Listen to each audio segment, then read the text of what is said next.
நம்ம மூலவைகளே வந்து ரொம்ப பயன்படுத்தப்பட முடியாத நிலை இருக்குது அப்படின்னா அதுக்கு தேயிலையிலேருந்து வர ரசாயன கழிவுகளும் ரொம்ப முக்கியமான காரணம்.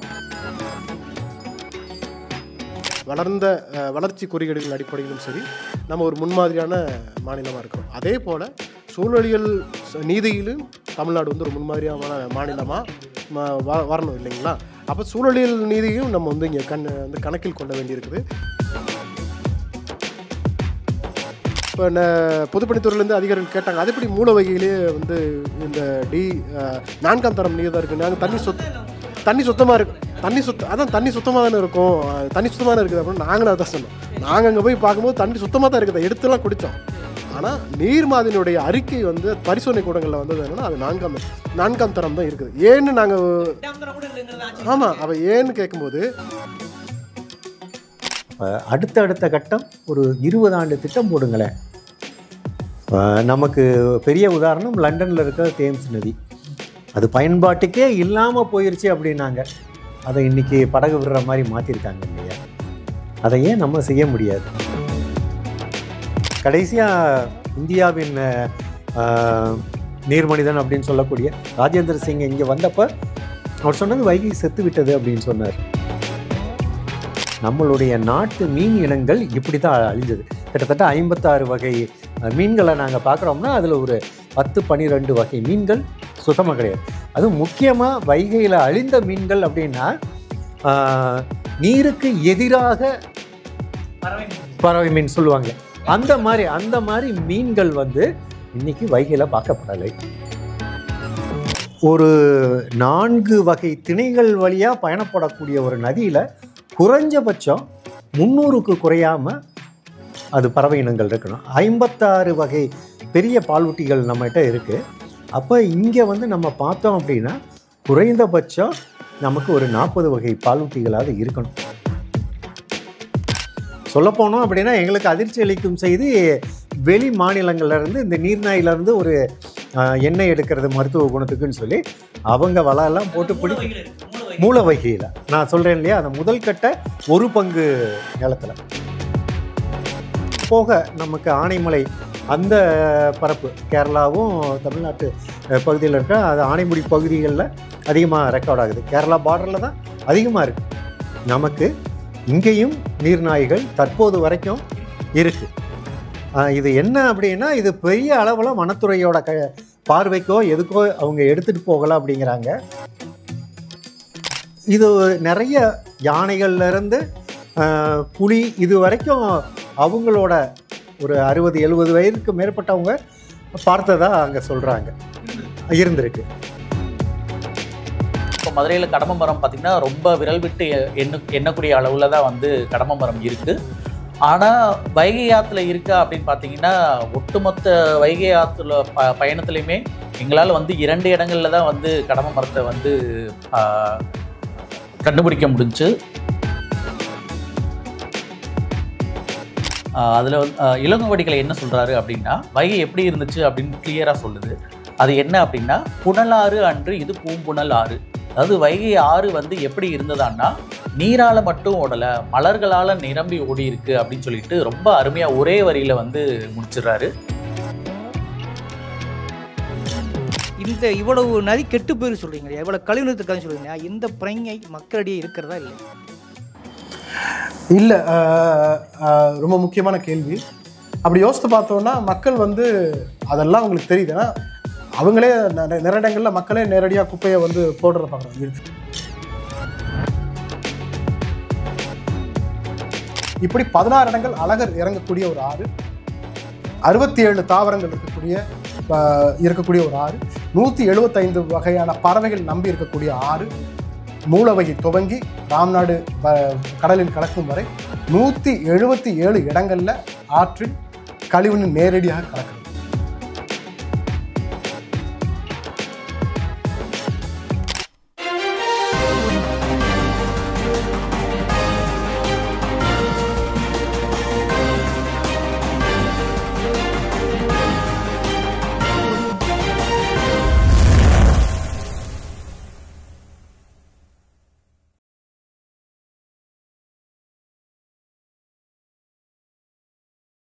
வணக்கம், இது அறத்தின் கழகம்.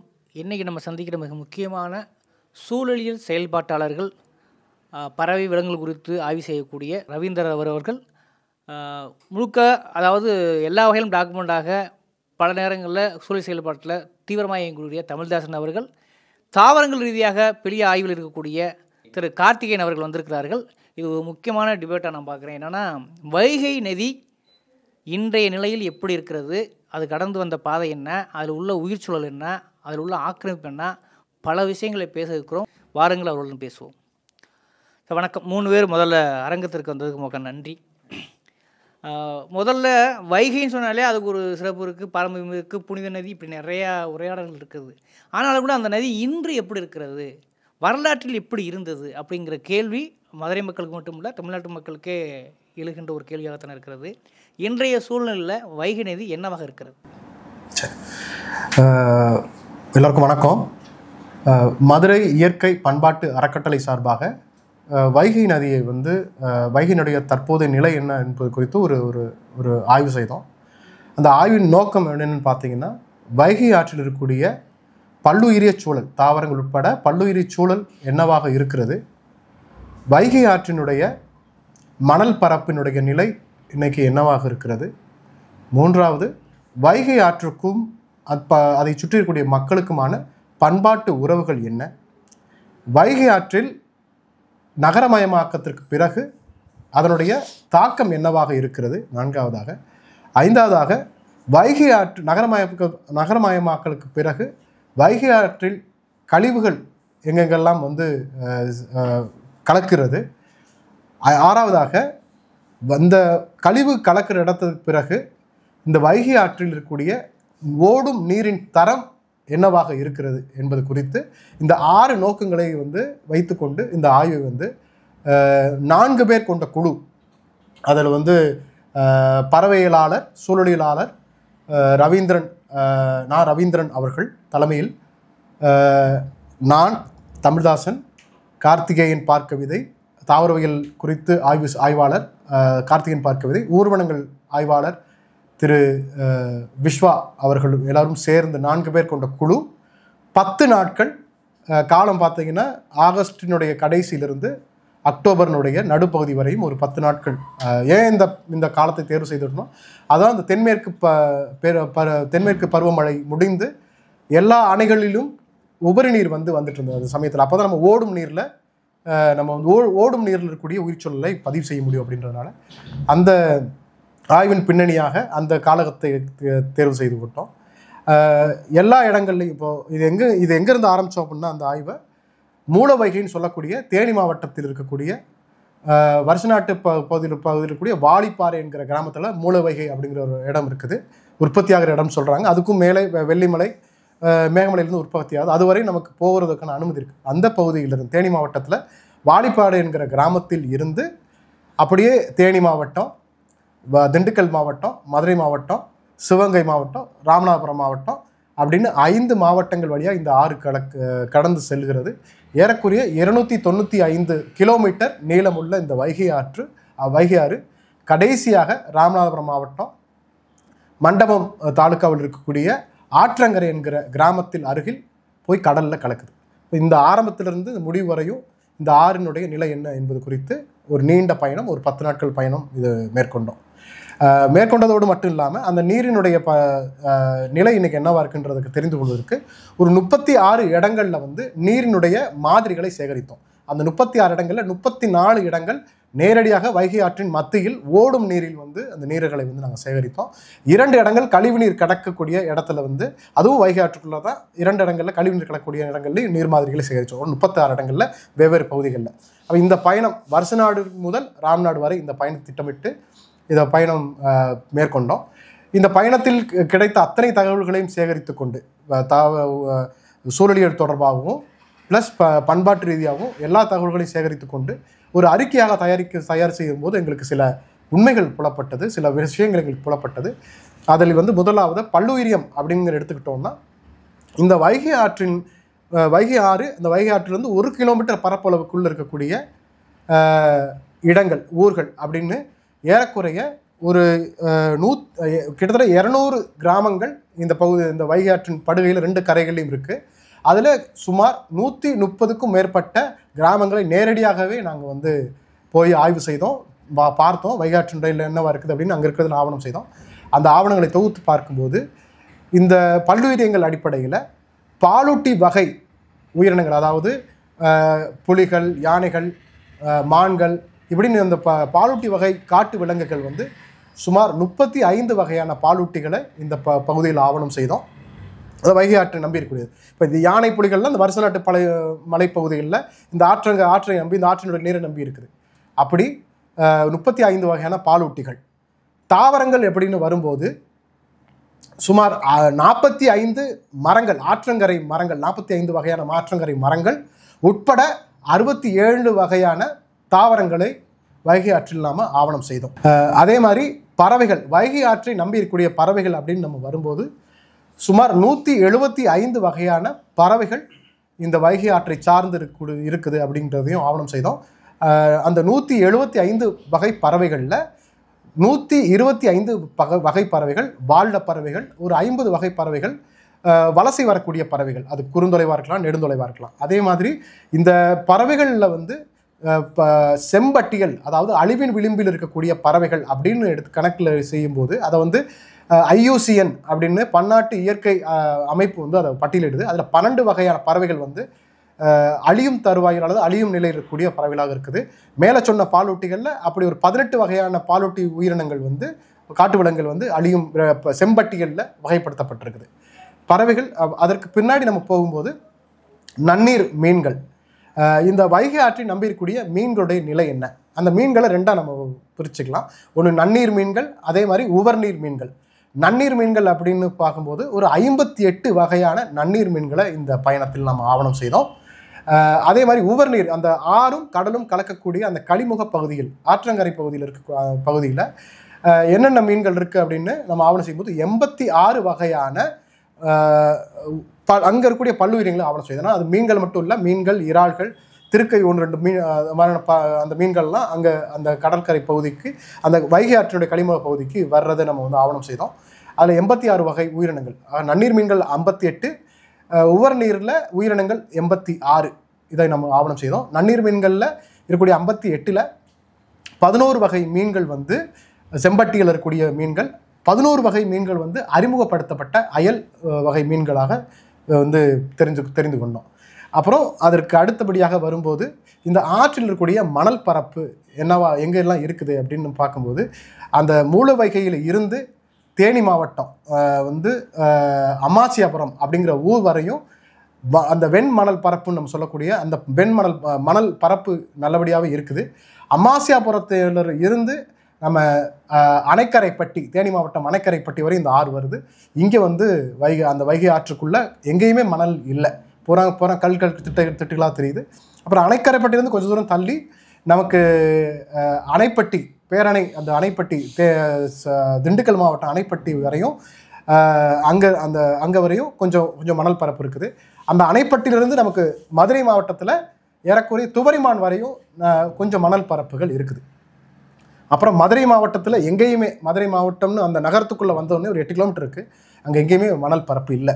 அந்த மணல் பரப்பு நம்ம திருப்போணம் தட்டாங்குளம் போகும்போது தான், சிவகங்கை மாவட்டம் திருப்போணம் தட்டாங்குளம் போகும்போது தான் அந்த மணல் பரப்புகள் இருக்குது. உண்மையிலே ஒரு ஆற்றை பார்க்க வேண்டும் அப்படின்னா, மணல் பரப்போடு நாணல் பொருட்களோடு இருக்கக்கூடிய ஆற்றை பார்க்க வேண்டும்னா நீங்கள் திருப்போணத்துலேருந்து திருப்பாச்சித்தி வரையும் இருக்கக்கூடிய அந்த ஆறு இன்னும் உயிர்ப்போடு இருக்கிறத பார்க்கலாம். இங்கே வந்து எப்படி சாக்கடையாக ஓடுதோ அதே சாக்கடை அந்த மணல்களில் ஓடும்போது தூய நீராக, சுத்தமான நீராக ஓடுறத அந்த ஆற்று மணல், அந்த ஆற்று மணல் வழியாக ஓடும்போது அத்தனை தூய்மையாக ஓடுவதை நம்ம பார்க்க முடியும். அந்த பகுதி வரையும் அந்த திருப்போணம் கடந்து மானாமதுரை பரமக்குடி வரையும் ஆற்று மணல் நல்லபடியாக இருக்குது. அதுக்கப்புறம் அங்கே மணல் இல்லை. இதுதான் ஆற்று மணல் பரப்பினுடைய நிலை.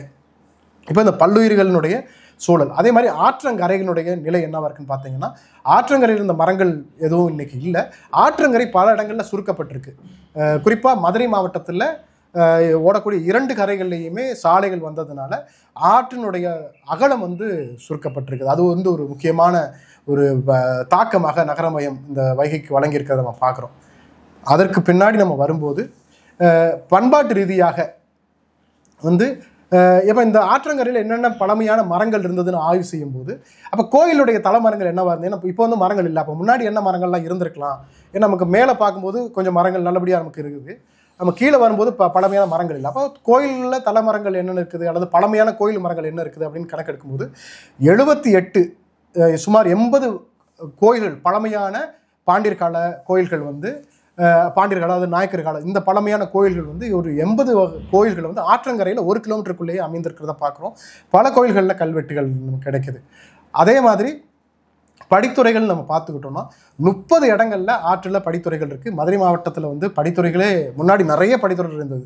திருமலராயன் படித்துறை, பேச்சியம்மன் படித்துறை அப்படின்னு பல படித்துறைகள் இருந்ததில் வந்து இன்றைக்கி எங்கேயுமே படித்துறைகள் இல்லை. திருவேடகம் அப்படிங்கிற ஒரே ஒரு இடத்துல மட்டும் அந்த கோயில் பக்கத்தில் படித்துறை பழமையான அமைப்பில் இன்னமும் இருக்குது. அதே மாதிரி இந்த மண்டபங்கள், ஆற்றங்கரை மண்டபங்கள் அப்படின்னு நம்ம சொல்லுவோம், அது வந்து ஒரு 7 மண்டபங்கள் நம்ம வந்து இந்த பகுதிகளில் இருக்குது. இன்னும் அதோட பழமையான தன்மையோடு இருக்கிறத ஆவணம் செய்தோம். 2 மண்டபங்கள், 2 சத்திரங்கள் வந்து இருக்குது. ஏன்னா அது வந்து இது ஒரு வைகை ஆறு வந்து ஒரு பெருவழி பாதையாக இருந்ததுனால இப்போ வழிப்போக்கர்கள் தங்குவதற்கான சத்திரங்களும் பழமையான சத்திரங்களும் இந்த பகுதியில் இருக்குது. நம்ம பண்பாட்டு ரீதியாக இருக்கிறது முக்கியமான பகுதியை நம்ம வந்து ஆவணம் செய்தோம். அப்புறம் ஒரு பழமையான தெப்பக்குளம், இந்த ஆற்று நம்பி இருக்கக்கூடிய நம்ம மதுரை மாரியம்மன் தெப்பக்குளம் வந்து இந்த வைகை ஆற்று ஒட்டி இருக்கிற பழமையான தெப்பக்குளத்தை நம்ம ஆவணம் செய்தோம். திருவிழாக்கள், பண்பாட்டு ரீதியாக பார்க்கும்போது திருவிழாக்களில் வந்து வைகை ஒரு முக்கியமான பங்கை செலுத்துகிறது. சித்திரை திருவிழா வந்து உலக புகழ்பெற்ற மதுரையில் நடக்கக்கூடிய முக்கியமான திருவிழா. சித்திரை திருவிழா மட்டும் இல்லை, சித்திரை திருவிழா, புட்டு திருவிழா, மாரியம்மன் கோயில் தெப்பத் திருவிழா, திருமஞ்சனம் நீராட்டு, அப்புறம் வந்து சோழவந்தால் நடக்கக்கூடிய ஜனகை மாரியம்மன் கோயில் அம்பு போடுதல் நிகழ்வு, அப்புறம் நீராடல், திதி கொடுக்குதல்னு பல பண்பாட்டு ரீதியான பாரம்பரியமான சடங்குகள் இந்த வைகையில் நிகழ்த்தப்படுகிறது. அது ரொம்ப முக்கியமாக பார்க்குறோம். சித்திரை திருவிழா எப்படி மதுரையில் நடப்பது ஒரு உலக புகழ்பெற்றதாக இருக்குதோ, இதே போன்ற சித்திரை திருவிழாக்கள் இந்த வைகை ஆற்றில் 16 இடங்களில் அழகர் ஆற்றில் இறங்கக்கூடிய நிகழ்வு அதே நாளில் நடக்குது. ரொம்ப முக்கியமான ஒரு ஆறாக பண்பாட்டு ரீதியாகவும் இந்த ஆறு இருக்கிறத வந்து ஆவணம் செய்திருக்கிறோம். இப்படி ஒரு முக்கியமான ஆறு இன்றைக்கு என்ன நிலையில் இருக்குதுன்றத, அது கழிவுநீர் கலக்கிறத வந்து ஆவணம் செய்தோம். அது நிறைய அதிர்ச்சிகரமாக இருந்தது. அந்த வருஷநாடு பகுதி மூல வைகையில் இருந்து அப்போ இந்த இவ்வளவு சிறப்பு முக்கிய இந்த ஆற்றை நம்பி என்னென்ன பயன்கள் இருக்குன்னா, விவசாயத்துக்கு இந்த நீர் தான் இன்றைக்கி பயன்படுது. குடிநீராக கூட்டு குடிநீர் திட்டங்கள் வைகையிலிருந்து பல கிராமங்களுக்கு, பல நகரங்களுக்கு இந்த கூட்டு குடிநீர் திட்டம் ஒன்று குடிநீராக இருக்குது. கால்நடைகளுக்கு இந்த தண்ணீரை தான் இப்போதும் கொடுக்க பயன்படுத்திட்டு இருக்காங்க. சலவை தொழிலாளர்கள் இந்த ஆற்றை நம்பித்தான் இன்றைக்கும் அதில் பல சலவை தொழிலாளர்கள் வந்து அதை நம்பி இருக்கிறாங்க. நேரடியாக ஒவ்வொரு நாளும் இந்த வைகை ஆற்றில் 1000க்கும் மேற்பட்ட மக்கள் குளித்து கொண்டு இருக்கிறார்கள், திதி கொடுத்துட்டு இருக்கிறாங்க, இறங்கி இது பண்ணிட்டு இருக்கிறாங்க. இப்படி நேரடியாக மக்கள் புழங்குகிற ஒரு ஆற்று, இப்படி 16 இடங்கள் அழகர் இறங்கக்கூடிய ஒரு ஆறு, 67 தாவரங்கள் இருக்கக்கூடிய ஒரு ஆறு, 175 வகையான பறவைகள் நம்பி இருக்கக்கூடிய ஆறு, மூலவைகை துவங்கி ராம்நாடு கடலில் கலக்கும் வரை 177 இடங்களில் ஆற்றில் கழிவுநீர் நேரடியாக கலக்கிறது. ஏன்னா இந்த 177 இடங்கள்னா இந்த இப்போ ஒரு எடுத்துக்காட்டுக்கு நம்ம மதுரையில் வந்து ஒரு பந்தல்குடி கால்வாய் வந்து கலக்குதுன்னா அந்த கால்வாயில் பல இடங்களில் வந்து கலக்கலாம். ஆனால் நாம் வந்து கணக்கெடுத்தது அந்த ஒரு கால்வாய் வைகையை வந்து எந்த கால்வாய் கலக்குது அதுதான் நம்ம கணக்கெடுத்துட்டோம். ஒவ்வொரு கால்வாய்க்கும் இன்னும் 10 உப கால்வாய்கள் வந்து கலந்துட்டு இருக்கலாம். அப்போ 177 இடங்களில் வைகை ஆற்று நேரடியாக கழிவுநீர் கலக்குது. இந்த 197 பைப், அதாவது குழாய்கள் அல்லது கால்வாய்கள், மழைநீர் வடிகால் போக்கிகள், இப்படின்னு 197 குழாய்கள் வழியாக 177 இடங்களில் நேரடியாக இந்த வைகை ஆற்றில் கலக்குது. அதில் வந்து பார்த்திங்கன்னா தேனி மாவட்டத்தில் ஒரு 18 இடம், திண்டுக்கல் மாவட்டத்தில் 2 இடம், மதுரை மாவட்டத்தில் 64 இடம், சிவகங்கை மாவட்டத்தில் 29 இடம், ராமநாதபுரம் மாவட்டத்தில் 64 இடம், மொத்தம் 177 இடங்களில் வைகை ஆற்று கலக்குது. இப்போ கலந்ததுக்கு பிறகு இந்த நீர் வந்து நல்லபடியாக இருக்குதா அப்படின்னு நம்ம சோதிக்கணும். அப்போ 36 இடங்களில் நம்ம மாதிரிகள் எடுத்தோம். அந்த 36 இடங்களில் மாதிரிகளை எதன் அடிப்படையில்னா, இந்திய மாசு கட்டுப்பாட்டு வாரியம் நீரினுடைய தரத்தை நிர்ணயம் செய்கிறது. ஒரு 5 பிரிவுகளில் ABCDE அப்படின்னு 5 தரங்களை குறிக்குது. நம்ம வந்து 1ஆம் தரம் 3ஆம் தரம் வச்சுக்கலாம். அப்படி முதல் தரம் என்பது குடிப்பதற்கு பயன்படக்கூடிய நீர், 2ஆம் தரம் என்பது குளிப்பதற்கு பயன்படக்கூடிய நீர், 3ஆம் தரம் என்பது அதை சுத்திகரித்து நீங்கள் அந்த நீரை சுத்திகரித்து குளிப்பதற்கோ பயன்படுத்திக் கொள்ளலாம். 4ஆம் தரம் என்பது கால்நடைகளுக்கும் மீன்கள் வளர்ப்பதற்கும் அதை பயன்படுத்திக்கலாம். 5ஆம் தரம் என்பது நீங்கள் வந்து அதை வேளாண்மைக்கும் தொழிற்சாலைகளுக்கு மட்டும் பயன்படுத்த முடியும். இதுதான் இந்த 5 தரங்களை வகைப்படுத்துது. நாம் மூலவகையில் போய் அந்த தண்ணி ரொம்ப சுத்தமாக இருக்குது, நாங்கள் அள்ளி பருகி குடித்தோம், அப்படி நாம் எடுத்து அந்த நீர் மாதிரி எடுத்து நம்ம வந்து ஆய்வுக்கூடங்களில் கொடுத்தோம். அது எந்த வகையில் கொடுக்கணுமோ அந்த வகையில் பேக் பண்ணி ஒரே நாளில் கொண்டு போய் சேர்த்து கொடுத்தோம். இந்த 36 இடங்கள்லேயே வந்திருக்கிற மாதிரிகளுடைய பரிசோதனை முடிவுகள் எங்கேயுமே முதல் தரம், 2ஆம் தரம், 3ஆம் தரம், இந்த 3 தரங்கள் இருக்கக்கூடிய, அதாவது குடிப்பதற்கோ சுத்திகரித்து குடிப்பதற்கோ தரமுள்ள நீர் வந்து எங்கேயுமே இல்லை வைகையில் அப்படிங்கிறதான் அதிர்ச்சிகரமான தகவலாக இருந்தது. அந்த எல்லாமே வந்து 4ஆம் தரம் நீர் தான் நமக்கு கிடைக்குது. அந்த 4ஆம் தரம் நீரும் தேனி மாவட்டத்திலிருந்து நமக்கு திண்டுக்கல் மாவட்டம் வரையும் தான் கிடைக்குது. மீத 5ஆம் தரம், அதாவது வேளாண்மைக்கு அல்லது தொழிற்சாலைக்கு பயன்படுத்த தகுதியான நீர் தான் நமக்கு வந்து திண்டுக்கல்லிருந்து ராமநாதபுரம் வரையும் கிடைக்குது. அந்த 36 இடங்களில் கிட்டத்தட்ட 8 இடங்கள் தான் நமக்கு வந்து 4ஆம் தரம் நீர் கிடைக்குது. அதில் இன்னும் அதிர்ச்சிகரமானது என்னென்னா, ராமநாதபுரம் பகுதியில் நம்ம சேகரித்த 5 மாதிரிகளில் 5ஆம் தரத்துக்கும் கீழான நீர் தான் வந்து கிடைக்குது அப்படிங்கிறதான் அதனுடைய ஒட்டுமொத்த ஆய்வினுடைய அதிர்ச்சி தகவலாக இருந்தது. இந்த தகவல்களை திரட்டி நாங்கள் வந்து இதுதான் இன்றைய ஆற்றினுடைய நிலை என்பதை மதுரை மாவட்ட ஆட்சியருக்கு நேரடியாகவே வந்து மனு வழியாக கொடுத்தோம். அது போக மரியாதைக்கு தமிழ்நாடு முதலமைச்சருக்கும் இதை வந்து மின்னஞ்சல் வழியாகவும் அந்த அறிக்கைகளை கொடுத்துருக்கோம். நீங்கள் சொல்லிட்டு போகும்போது ஒரு விஷயம் சொல்கிறீங்க, பண்பாட்டு ரீதியாக மிக முக்கியமான நதின்னு சொல்கிறீங்க. 16 இடத்துக்கு மேற்பட்ட இடங்களில் அழகர் ஆற்றுல இருக்கிறாங்க. மக்கள் இது ஒரு தன் வாழ்வையோட ஒன்றி போன ஒரு விஷயமாக தான் சொல்கிறீங்க, பண்பாட்டு ரீதியாக அப்படி கலந்துருக்குது. ஆனால் அப்படி இருக்கிற பொழுது இந்த இவ்வளவு நதி கெட்டு போயிரு சொல்கிறீங்க இல்லையா, இவ்வளோ கழிவுநீர் கதை சொல்கிறீங்க இல்லையா, இந்த பிரங்கை மக்களிடையே இருக்கிறதா இல்லையா? இல்லை, ரொம்ப முக்கியமான கேள்வி. அப்படி யோசித்து பார்த்தோன்னா மக்கள் வந்து அதெல்லாம் அவங்களுக்கு தெரியுது. ஏன்னா அவங்களே நிறைய இடங்களில் மக்களே நேரடியாக குப்பையை வந்து போடுறத பார்க்குறோம். இந்த ஆறில் வந்து எந்தெந்த தெருவெல்லாம் முடியுதோ அந்தந்த தெருவினுடைய முடிவுலெல்லாம் ஆற்றங்கரையில் குப்பைகள் போடப்படுது, மக்கள் போடுறாங்க. ஏன்னா நமக்கு வந்து நீர் என்பது ஒரு தீட்டு கழிக்கும் இடமா, ஒரு சடங்காகவும் நமக்கு பண்பாட்டு ரீதியாக இருக்கிறதுனால அதை வந்து தீட்டு கழிக்கக்கூடிய ஒரு இதாகவும் பார்க்குறோம். இன்றைக்கி நிறைய குப்பைகள் வந்து வைகை ஆற்றில் இருக்கிறத பார்க்குறோம். நமக்கு ஒரு நல்வாய்ப்பு என்னென்னா, பெரும் தொழிற்சாலைகள், சாயப்பட்டறை மாதிரியான பெரும் தொழிற்சாலைகள் வந்து நமக்கு வைகை ஆற்றங்கரையில் எதுவும் இல்லை. பெரிய தொழிற்சாலைகள் நமக்கு இப்போதைக்கு வர்றது எல்லாமே குடியிருப்பு கழிவுகள், சின்ன சின்ன தொழிற்சாலைகள், கூடங்களுடைய கழிவு தான் வருது. ஏன்னா இந்த கழிவு ஒரு பக்கம் வந்துட்டு இருந்தாலும் ஆற்றில் இறங்கி குளிக்கக்கூடியவர்கள் ஒவ்வொரு நாளும் குளித்து கொண்டே தான் இருக்கிறாங்க. அந்த பிரங்கை அவர்கள், ஏன்னா அது வந்து ஓடும் தண்ணியை நல்லா பெருகு வெள்ளமாக வரக்கூடிய காலத்தை குளிக்கிறாங்க. மற்ற நாள்களில் அவங்க குளிக்கிறது இல்லை, அவங்க அந்த சடங்குக்கு பயன்படுவாங்க. உண்மையிலே எல்லாருக்குமே அதை குறித்த ஒரு சங்கடம் இருக்குது. இந்த ஆறு முன்ன மாதிரி இல்லை அப்படிங்கிற சங்கடம் எல்லாருக்கும் இருக்குது.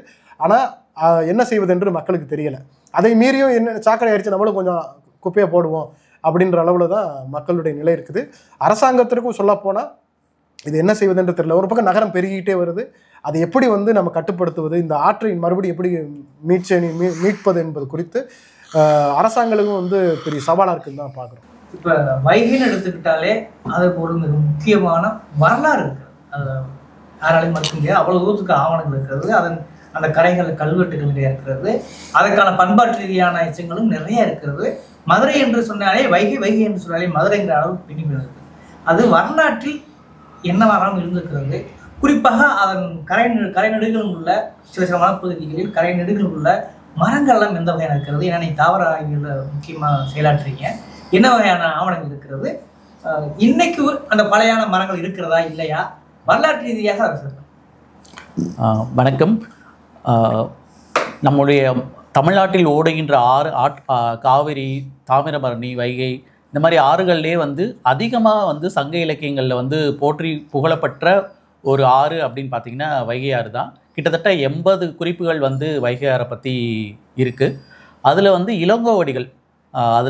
இளங்கோவடிகளை என்ன சொல்கிறாரு அப்படின்னா, கோவலனும் கண்ணகியும் மதுரைக்கு வர முன்னாடி வைகை வடகரையிலிருந்து தென்கரை அடையும் போது வைகை எப்படி இருக்குது அப்படின்னு ஒரு அருமையாக வந்து விவரிக்கிறாரு. அதில் ஒரு வரியே வந்து வைகை எப்படி இருந்துச்சு அப்படின்னு கிளியராக சொல்லுது. அது என்ன அப்படின்னா, புனலாறு அன்று இது பூம்புணல் ஆறு. அதாவது வைகை ஆறு வந்து எப்படி இருந்ததான்னா, நீரால் மட்டும் ஓடலை, மலர்களால் நிரம்பி ஓடி இருக்குது அப்படின்னு சொல்லிட்டு ரொம்ப அருமையாக ஒரே வரியில் வந்து முடிச்சிடுறாரு. இதே கருத்தை வந்து பரிபாடலும் வந்து வைகை ஆறு எப்படி இருந்ததுன்னா, ஒரு மலர் போர்வை சேர்த்து இருந்த மாதிரி வந்து பரிபாடல் இலக்கியமும் வந்து குறிப்பிடுது. ஸோ அந்த மாதிரியான இருந்ததில் என்னென்ன தாவரங்கள் இருந்தது அப்படிங்கிறது நம்ம வந்து சிலப்பதிகாரம், பரிபாடல், புறநானூறு, கலித்தொகை மாதிரியான இலக்கியங்கள்லேருந்து தெரிஞ்சுக்கிற முடியுது. அதில் ரொம்ப குறிப்பாக ஒரே பட்டியலாக இருக்கிறது அப்படின்னு பார்த்தீங்கன்னா இளங்கோவடிகள் கோவலனும் கண்ணகியும் கடக்கும்போது வந்து குரவமும் பகுளமும் கோங்கமும் வேங்கையும் அப்படின்னு சொல்லிட்டு ஒரு 24 தாவரங்களை வந்து பட்டியலிட்டார். இதெல்லாம் இப்போ இருக்கா அப்படின்னு பார்த்தீங்கன்னா நிறைய வந்து இல்லவே இல்லை. அப்படி இருந்தாலுமே வந்து குறைந்த எண்ணிக்கையில் தான் இருக்குது அப்படிங்கிற மாதிரியான நிலைமை தான் இருக்குது. அதே மாதிரி பரிபாடலும் சிலப்பதிகாரமும் மதுரையை என்ன பெயர் சொல்லி அழைக்குது அப்படின்னு பார்த்தீங்கன்னா திருமருதத்துறை, திருமருத நீர் பூந்துறை அப்படின்னு தான் வந்து சங்க இலக்கியங்களில் சிலப்பதிகாரமும் பரிபாடலும் சொல்லுது. அப்படி பார்க்கும்போது மதுரைக்கு பெயர் வழங்கினதே வந்து ஒரு இந்த மருத மரம் அப்படின்னு சொல்லக்கூடிய, இப்போ நீர் மருதம் சொல்லக்கூடிய மரம் தான் வந்து அதிக அளவில் வந்து மதுரையில் இருந்திருக்கு. ஆனால் இப்போது பார்த்தீங்க அப்படின்னா நாங்கள் பயணித்த வாலிப்பாறையிலிருந்து ராமநாதபுரம் ஆற்றங்கரை வரைக்கும் உள்ள ஒரு 295 கிலோமீட்டர்கள் 295 கிலோமீட்டர்கள் பகுதியில் ஒரு 25 மருத மரங்கள் கூட இல்லை அப்படிங்கிறது தான் இப்போதைக்கு உண்மையான நிலைமை. அதிலும் குறிப்பாக பார்த்திங்கன்னா மதுரை நகரம் ஆரம்பிக்கிற மாநகராட்சி எல்லை ஆரம்பிக்கிற அதிலிருந்து விரங்கனூர் வரைக்கும் உள்ள ஆற்றங்கரை 8 கிலோமீட்டர் பகுதியில் ஒரு மருத மரம் கூட இல்லை. ஒரு மருத மரம் கூட இல்லை, ஒரு கடம்ப மரம் கூட இல்லைன்னு சொல்கிறத விட ஒரு மரமே இல்லை அப்படிங்கிற நிலைமை தான் வந்து இப்போதைக்கு இருக்குது. அதுக்கப்புறம் பார்த்திங்கன்னா மதுரையை வந்து திருவிளையாடற் புராணம் வந்து கடம்பவனம் அப்படின்னு தான் வந்து நிறைய இடங்களில் வந்து குறிப்பிடுது. அந்த கடம்பவனம்னு சொன்னாலும் இப்போ மதுரையில் கடம்ப மரம் பார்த்திங்கன்னா ரொம்ப விரல் விட்டு எண்ணக்கூடிய அளவில் தான் வந்து கடம்ப மரம் இருக்குது. ஆனால் வைகை ஆற்றுல இருக்கா அப்படின்னு பார்த்தீங்கன்னா ஒட்டுமொத்த வைகை ஆற்றுல பயணத்துலையுமே எங்களால் வந்து 2 இடங்களில் தான் வந்து கடம்ப மரத்தை வந்து கண்டுபிடிக்க முடிஞ்சு. அதில் வந்து கடம்பவன ஈஸ்வரர் கோயில் அப்படிங்கிற ஒரு கோயிலில் வந்து இருக்குது வைகை ஆற்றங்கரையில். அப்புறம் திருப்புவனம் பக்கத்தில் ஒரே ஒரு இடத்துல இருந்தது. கடம்ப மரமும் வந்து ரொம்பவும் குறைவாயிருச்சு. இது போக பார்த்திங்கன்னா ரொம்ப ஒரு 67 தாங்கள், அதாவது முதல் கட்ட ஆய்வில் வந்து 67 தாவரங்களை வந்து நாங்கள் வந்து ஆவணப்படுத்தினோம். அதில் 45 வகையான மரங்கள் வந்து நாங்கள் வந்து ஆவணப்படுத்தினோம். அதில் குறிப்பாக வந்து ரைபேரியன் ஃபாரஸ்ட் அப்படின்னு சொல்லிட்டு ஆங்கிலத்தில் சொல்லுவாங்க. அதாவது ஆற்றங்கரையை ஒட்டி உள்ள பகுதிகளில் உள்ள மரங்கள் அப்படின்னு சொல்லுவாங்க. அதில் குறிப்பாக பார்த்திங்கன்னா மருத மரம், கடம்ப மரம், நாட்டு அத்தி, பேயத்தி, அழிஞ்சில் மரம், காஞ்சி மரம், பராய் மரம், இந்த மாதிரியான மரங்கள்லாம் வந்து இயல்பாகவே இந்த ரைபேரியன் ஃபாரஸ்ட்னு சொல்லக்கூடிய ஆத்தங்கரை கரைகளில் வந்து இருக்கக்கூடிய மரங்கள். இந்த மரங்கள் வந்து இருந்தாலுமே ரொம்ப குறைவான எண்ணிக்கையில் தான் இருக்குது அப்படிங்கிறது ரொம்ப வருத்தத்துக்குரியது. ஒரு 50 ஆண்டுகளுக்கு முன்பாக வரைக்கும் பார்த்திங்கன்னா மதுரையில் உள்ள இரு கரைகள்லையும் நிறைய நாவல் மரங்கள் இருந்ததாக வந்து நான் பெரியவங்க சொல்லி கேட்டிருக்கேன். ஆனால் இப்போ பார்த்தீங்க அப்படின்னா வந்து ஆரப்பாளையம் பகுதியில் ஒரே ஒரு பழமையான நாவல் மரம் இருக்குது. அதற்கப்புறம் பார்த்திங்கன்னா ஒரு நாவல் மரம் கூட இல்லை. இந்த மாதிரி வந்து நிறைய தாவரங்கள் வந்து அழிந்து கொண்டே போகின்றன. அதில் ரொம்ப முக்கியமாக வந்து இந்த கழிவு நீர் கலக்கிறதுனால என்ன பாதிப்பு அப்படிங்கிறத வந்து ஒரு முக்கியமாக ஒரு இதில் சொல்ல விரும்புகிறேன். காஞ்சி மரம் அப்படின்னு சொல்லிட்டு ஒரு மரம் இருக்குது. இப்போ வந்து வழக்க பெயர் வந்து ஆற்றுப்பூவரசு அப்படின்னு கூட சொல்லுவாங்க. இந்த ஆற்றுப்பூவரசு மரம் வந்து மதுரைக்கு முன்னாடி உள்ள பறவை பகுதி வரைக்கும் வந்து ஆங்காங்கே இருக்குது. ஒரு 20 மரம் வந்து பறவைக்கிட்ட இருக்குது.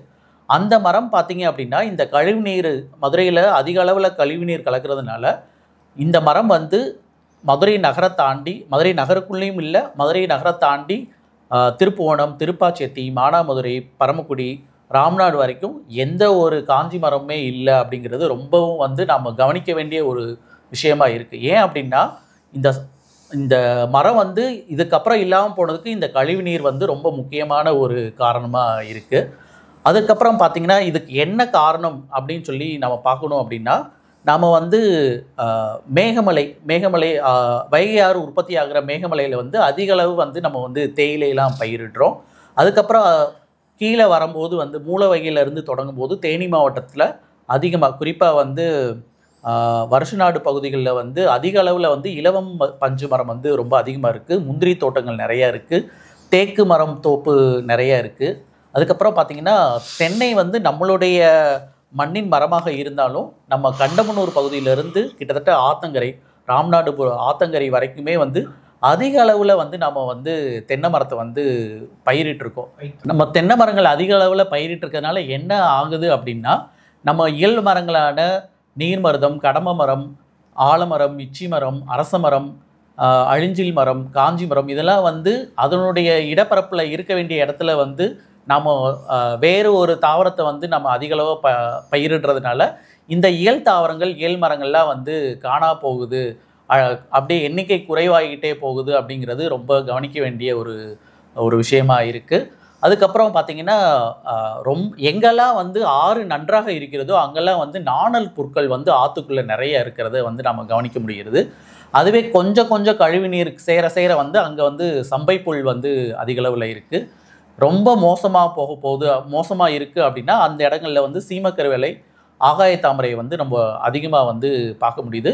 குறிப்பாக மதுரை நகருக்குள்ள சீமக்கருவேலையும் ஆகாய தாமரையும் வந்து ரொம்ப அதிக அளவில் இருக்கிறத நம்ம வந்து பார்க்க முடியுது. இது வந்து ஆறு வந்து ரொம்ப மோசமான நிலையில் இருக்குது அப்படிங்கிறது தாவரங்களின் பார்வையில் வந்து நாம் வந்து அறிய முடிகிறது. இது வந்து ஒரு இண்டிகேட்டர்னு சொல்லுவாங்க. ரொம்ப மோசமான நிலைக்கு வந்து ஒரு இண்டிகேட்டராக வந்து இந்த சீமக்கருவேலையும் ஆகாய தாமரையும் இருக்குது. மரங்கள் குறித்து, வரலாறு குறித்து, நதி இன்றைக்கி என்ன லெவல் இருக்குங்கிறது குறித்து இருவரிடம் உரையாடி இருக்கிறோம். இப்போது என்னன்னாக்கா அதில் வாழக்கூடிய உயிரினங்கள் இருக்கு இல்லையா, உயிரினங்கள்னால் நீரில் வாழக்கூடியது, பறவைகளாக இருக்கக்கூடியது, இப்படி பல்வேறு கேள்வி இருக்குது. அது வரலாற்றில் எப்படி இருந்தது, இன்று எப்படி இருக்கும்போதுக்கு ரவீந்திரநாத் பற்றி சொல்கிறார். இன்றைக்கி என்ன சார் நிலவாக இருக்குது? பொதுவாக ஒரு நதி அப்படிங்கிறது குறிஞ்சி, முல்லை, மருதம், நெய்தல் இந்த 4 நிலப்பரப்பையும் தொட்டு வரக்கூடியது தான். இதில் ஏதாவது 2 நிலப்பரப்புகள் வந்து நமக்கு பாலடைந்து போய் திரிபாய் இருந்துச்சுன்னா அது பாலை நிலம் அப்படிங்கிறத நம்ம குறிப்பு வந்து சொல்லுது. இப்போ ஒரு பறவையோ விலங்கையோ நம்ம எண்ணிக்கையில் வகைகளில் பார்க்கும்போது இயற்கை விஞ்ஞானிகள் எப்படி சொல்கிறாங்கன்னா அதுதான் இந்த சூழலோட அறிகுறி அப்படின்னு நமக்கு சொல்கிறாங்க. அப்போ வைகையோட கண்டிஷன், வைகை இந்த ஒரு 290 கிலோமீட்டர் ஓடி வருது அப்படின்னா இதை 10 பாகங்களாக நம்ம பிரிக்கிறோம்னு வச்சுக்கோங்க. ஒவ்வொரு 30 கிலோமீட்டராக பிரிக்கிறோம் அப்படின்னா இந்த வைகையோட பல்லுயிர் வளம் அப்படிங்கிறது எண்ணிக்கையில் அதிகமாக இருக்கக்கூடிய பங்கு வெறும் 1 பங்கில் தான் இருக்குது. 10ல் 1 பங்கில் தான் இருக்குது. மிச்சம் 2லிருந்து 4 பங்குகள் அப்படிங்கிறது வந்து ஒரு குறைந்து வரும் நிலையில் வந்து அதை கொஞ்சம் முயற்சி எடுத்தால் அந்த பகுதிகளை நம்ம காப்பாற்றலாம் அப்படிங்கிற நிலையில் இருக்குது.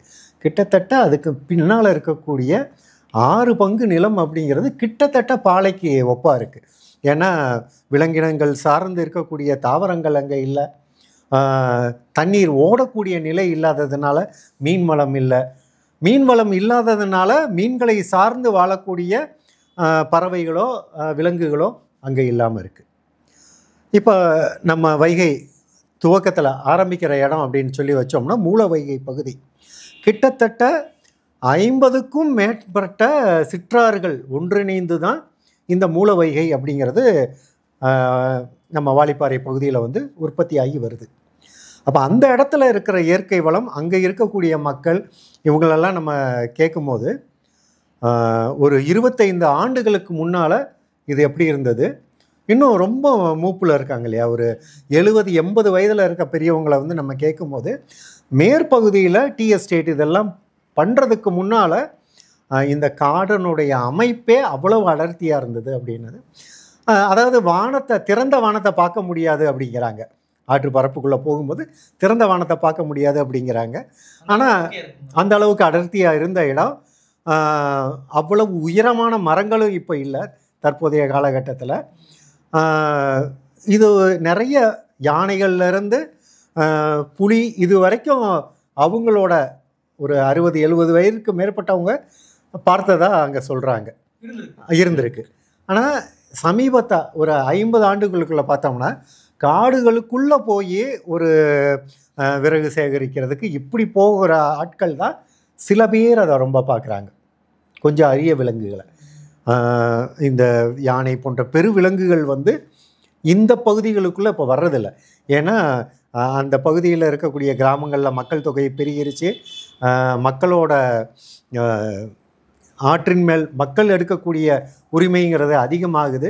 அப்போ இங்கே எல்லா வளமுமே அங்கேயே குறைய ஆரம்பிக்குது. ஆனால் இதையும் மீறி இன்னும் அங்கே வந்து நமக்கு அந்த ரெட் லிஸ்ட்னு சொல்லுவாங்க இல்லையா, சிவப்பு பட்டியல், இதில் இருக்கக்கூடிய விலங்குகள்லாம் ரொம்ப முக்கியமானது. ஒரு ஆற்றின் வளத்தை சொல்கிறது நீர்நாயை நம்ம சொல்லலாம். ஸோ நீர்நாய் அப்படிங்கிற விலங்கு வந்து நமக்கு இங்கே காவிரி பகுதியில் அதிகமாக இருக்குது.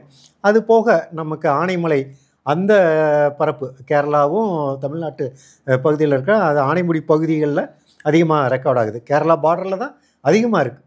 நமக்கு இங்கேயும் நீர்நாய்கள் தற்போது வரைக்கும் இருக்குது. இது என்ன அப்படின்னா, இது பெரிய அளவில் வனத்துறையோட பார்வைக்கோ எதுக்கோ அவங்க எடுத்துகிட்டு போகலாம் அப்படிங்கிறாங்க. சொல்லப்போனோம் அப்படின்னா எங்களுக்கு அதிர்ச்சி அளிக்கும் செய்தி, வெளி மாநிலங்கள்லேருந்து இந்த நீர்நாயிலேருந்து ஒரு எண்ணெய் எடுக்கிறது மருத்துவ குணத்துக்குன்னு சொல்லி அவங்க வலையெல்லாம் போட்டு பிடிக்க மூல வைகையில் நான் சொல்கிறேன் இல்லையா, அந்த முதல் கட்ட ஒரு பங்கு நிலத்தில். இது போக வலசை வரக்கூடிய பறவைகள், அதாவது இமயமலை சாரலில் இருந்து எப்பயுமே நமக்கு இந்த குளிர்காலங்களில் மேற்கு தொடர்ச்சி மலைக்கு நிறைய சிறிய பறவை இனங்கள், அதாவது பூச்சிப்பிடிப்பான்கள் அப்படிம்பாங்க, ரொம்ப வண்ணமாக இருக்கும் அந்த பறவைகள், அவைகள் அதிகமாக இடம்பெயரும் இந்த பகுதியில். அதே போல் பாடிகள் அப்படிம்பாங்க, நல்ல இன்னிசையில் பாடக்கூடிய பறவைகள். இது எல்லாமே ஒரு நல்ல சோலைக்காடோட அறிகுறியாக சொல்லலாம். அதுவும் நீரோடும் பகுதிகளில் எப்பயுமே இவைகளோட எண்ணிக்கை, ஏன்னா அந்த நீர் அப்படின்னா அதை சார்ந்து சின்ன சின்ன புழுக்கள்ல இருந்து ஆரம்பித்து நத்தைகளில் இருந்து, நண்டுகளில் இருந்து, மீன்களில் இருந்து, தட்டான்களில் இருந்து, வண்ணத்து பூச்சிகளில் இருந்து, அந்த வண்ணத்து பூச்சிகள் இதை பிடிச்சு சாப்பிடக்கூடிய பறவை இனங்கள், இப்படி ஒரு பெரிய சங்கிலியில் இதெல்லாமே இணைக்கப்பட்டிருக்கும். இங்கே இருக்கிற பிரச்சனையில் என்னென்னா, ஏதாவது இந்த உணவு சங்கிலியில் ஒரு வகை தட்டான்கள் அழிஞ்சு போச்சுன்னா கொசுக்களோட உற்பத்தி அதிகமாக பெருகும். அப்போ இந்த இடத்துல இருக்கக்கூடிய அந்த கீ ஸ்பீசிஸ்ன்னு சொல்கிறாங்க இல்லையா, முக்கியமாக மேலில் இருந்து இதனுடைய எண்ணிக்கைகளை கட்டுப்படுத்துகிற, பூச்சிகளினுடைய எண்ணிக்கையை கட்டுப்படுத்துகிற பறவை இனங்களும் விலங்கினங்களும் மீன்களும் இந்த பகுதியை விட்டு அடுத்த கட்டத்துக்கு நகரும் போது குறைய ஆரம்பிக்குது. அப்போ இந்த மேலே மலைப்பாங்கான இடத்துலேருந்து சிற்றாறுகள் வரக்கூடிய பகுதி விவசாய நிலமாக ஆக்கிரமிக்கப்படாத வந்து நல்லா இருக்குது சொல்லப்போனோம் அப்படின்னா. அப்போ அதை தாண்டி அடுத்தடுத்த கட்டங்களுக்கு கீழே அது முல்லைத்திணை வழியாக அடுத்த கட்டத்துக்கு வரும்போது மரங்களோட எண்ணிக்கை குறையுது. அடர்ந்து படரக்கூடிய கொடிகள், புதர் செடிகள், இது எல்லாமே குறையும் போது அதற்கான பறவை இனங்களும் இங்கே குறைஞ்சிக்கிட்டே வருது. பொதுவாக எல்லா உயிரினங்களுக்கும் 3 விஷயந்தான் இருக்கும். உணவு தேவை, அப்புறம் அது தாங்க பத்திரமாக வாழ்கிறதுக்கான ஒரு வாழ்விடத்துக்கான ஒரு தேவை, இதுக்கு அடுத்து அதனுடைய இனப்பெருக்கத்துக்கு சேஃப்டியாக இருக்கக்கூடிய உயர்ந்த மரங்கள், இப்படி இருக்கக்கூடிய ஒரு சூழல், ஒரு குஞ்சுகளுக்கு உடனே எடுத்து இறை கொடுக்குற மாதிரியான ஒரு உயிர்ச்சூழல் இருக்க பகுதிகளை தான் தேர்வு பண்ணும். இந்த இடத்துல வந்து வைகையின் வளம் குறைய குறைய குறைய இதனுடைய அப்படியே என்ன சொல்கிறது, பிரதிபலிப்பாக நம்ம இதில் வந்து இந்த உயிர்களோட பல்லுயிர்களோட எண்ணிக்கை குறையிறதை நம்ம பார்க்கலாம். பொதுவாக நம்ம தமிழ்நாடை எடுத்துக்கிட்டிங்கன்னா கிட்டத்தட்ட 520க்கு மேலே பறவை இனங்கள் இருக்குது. அப்போ ஒரு 4 வகை திணைகள் வழியாக பயணப்படக்கூடிய ஒரு நதியில் குறைஞ்சபட்சம் 300க்கு குறையாமல் அது பறவை இனங்கள் இருக்கணும். 56 வகை பெரிய பாலூட்டிகள் நம்மகிட்ட இருக்குது. அப்போ இங்கே வந்து நம்ம பார்த்தோம் அப்படின்னா குறைந்தபட்சம் நமக்கு ஒரு 40 வகை பாலூட்டிகளாவது இருக்கணும். ஆனால் இன்றைக்கி எல்லாம் ஒரு சாம்பிளுக்கு காமிக்கிற மாதிரி அங்கே ஒன்றும் இங்கே ஒன்றுமா இருந்துக்கிட்டு இருக்கு. இந்த உயிர்ச்சூழலும் அங்கேருந்து அப்படியே விடுபட்டுருச்சுன்னா முடிஞ்சு போயிடும் பாலூட்டிகள். மூல வகையில் இருக்குது, மூல வகையில் தான் இருக்குது. அதுவுமே எந்த பாதுகாப்பும் அங்கே இல்லை, வனத்துறையோட நேரடி கட்டுப்பாட்டில் எதுவுமே இல்லை. இது சார்ந்த அடுத்த விஷயத்தில் நம்ம அதை பேசுவோம் இன்னும். அப்போ இந்த பறவைகளோட எண்ணிக்கை வந்து இப்படி வாழ்விட பறவைகள், வலசை பறவைகள், இவைகளோட எண்ணிக்கை வந்து நமக்கு இங்கே 175 வகை பறவைகள் தான் இந்த 290 கிலோமீட்டர் பகுதியிலையும் இந்த 4 வகை திணைகள் இருக்கக்கூடிய இடத்துல நம்ம பதிவு பண்ணுறோம். நியாயப்படி இருக்கணும்னா அது 300க்கு மேலே இருக்கணும். கிட்டத்தட்ட 40% பறவை இனங்களே இங்கே குறைஞ்சிருக்கு.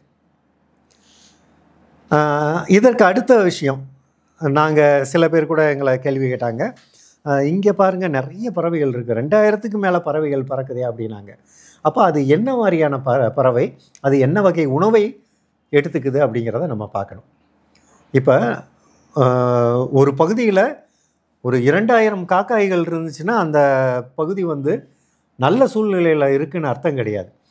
அந்த காக்கை அப்படிங்கிறது ஒரு அணைத்துண்ணி. அப்போ எங்கே வந்து அதிகமாக ஒரு குப்பையை கொட்டுறாங்களோ அந்த இடத்துல காக்கை போன்ற உயிர்கள் வந்து அதிகமாக எண்ணிக்கையில் இருக்கும். ஆனால் அதே நேரத்தில் வந்து வெண்கொக்குகள் வந்து அதிகமாக இருக்குது அப்படின்னா அந்த வெண்கொக்குகள் மீன்களை மட்டுமே உணவாக எடுக்கக்கூடியது. அப்போ மீன்கள் நல்ல ஆக்சிஜன் பிராணவாயு இருக்கக்கூடிய நீரில் தான் இருக்கும். அப்போ மீன்கள் அதிகமாக இருக்கக்கூடிய ஒரு நீர்ப்பகுதியானது உயிர்ச்சூழலோட உயிர்த்தன்மையோடு இருக்குது அப்படின்னு சொல்லலாம். அப்போ அந்த உயிர்த்தன்மை இருக்குது அப்படின்னாலே அதுக்குள்ள ஒரு நல்ல சிஸ்டம் இருக்கும். அது எங்கள் பார்வையில் அந்த மினிமம் அந்த சி கேட்டகரியிலே அது வரும். அதை கொஞ்சம் நீங்கள் சுத்திகரித்து அதை உபயோகப்படுத்தலாங்கிற மாதிரி. அப்போ இந்த கீழே மருத நிலம் வழியாக வைகை ஓடி வரக்கூடிய பகுதியில் வந்து பார்த்திங்கன்னா கிளை ஆறுகள் சேர்ற இடங்கள் எல்லாமே வந்து ஒவ்வொரு பகுதியில் இருந்தோ கழிவுகள் வந்து குமியுது. வைகையோட ஒரு கண்டிஷனே பார்த்தீங்க அப்படின்னா மணல் பரப்பு மேலிருந்து இறுதி வரைக்கும் மணல் இருந்ததுனாலே இன்றைக்கி நாங்கள் எடுத்த இந்த ஸ்டடியில் கிட்டத்தட்ட இன்னும் ஒரு 30% நல்லா இருந்திருக்கும். ஆனால் மணல் திட்டுகள் இல்லாமல் போனது ஒரு முக்கியமான பிரச்சனையாக இங்கே பார்க்குறோம். அப்போ ஒரு இடத்துல ஆறு தன்னைத்தானே ஒரு போராடி சீரமைக்குது. ஆனால் அடுத்த ஒரு கிளைநதி வந்து இங்கே சேரும்போது கிட்டத்தட்ட ஒரு 20 கிராமத்து நகரத்து குப்பைகளை வந்து கழிவுகளை இங்கே வந்து சேர்த்துருது. அப்போ அந்த இடம் எப்படி இருக்குது, அந்த சூழல் எப்படி இருக்குதுன்னு பார்த்தீங்கன்னா இந்த கழிவு நீரில் உற்பத்தி ஆகக்கூடிய கொத்துப்புழுக்கள், சிகப்பு நாடா புழுக்கள், இந்த மாதிரியான புழு இனங்களை உட்கொள்ளக்கூடிய பறவைகளும் ஆகாய தாமரை மாதிரி பூண்டு செடிகளும் இதுதான் இருக்குது. அப்போ இதையும் உணவாக எடுத்துக்கிற நீர்க்கோழி வகைகள், அன்றில் பறவைகளில் வந்து கருந்தலை அன்றில், ஒளிரும் அன்றில், இது போன்ற அன்றில் பறவைகள் தான் நம்ம இங்கே 100கணக்கில் அதிகமாக பார்க்குறோம். இதை தாண்டி பெரிய நாரைகள் நாங்கள் பார்க்குறோம். அது ரொம்ப வண்ணமயமாக இருக்குது, கிட்டத்தட்ட 3 அடி உயரத்தில் இருக்குது, 40-50 இருக்குது. அப்போ இது நல்ல சூழல் அறிகுறி தானே அப்படின்னு கேட்குறாங்க. அதுவும் என்னென்னா நாரைகள் அதை என்ன உணவாக எடுக்குதுன்னு பார்த்தீங்கன்னா அதிகபட்சம் நத்தைகளை தான் எடுத்துக்குது. அப்போ இந்த நத்தை இனங்கள் அப்படிங்கிறது அதனுடைய உணவே வந்து கழிவுகளை உண்டு அது சீரமைக்கிறது தான் நத்தையினுடைய வேலை. இப்போ நத்தை இருக்கிற வரைக்கும் அது நல்லது தான். ஆனால் நத்தைகளும் இங்கே இல்லாமல் போச்சுன்னா இன்னும் நதி இன்னும் மோசமாகும் அப்படிங்கிற ஒரு கண்டிஷன். அப்போ இந்த நாரைகள் அப்படிங்கிறது இந்த நத்தைகள் இருக்கிற வரைக்கும் இருக்கும்.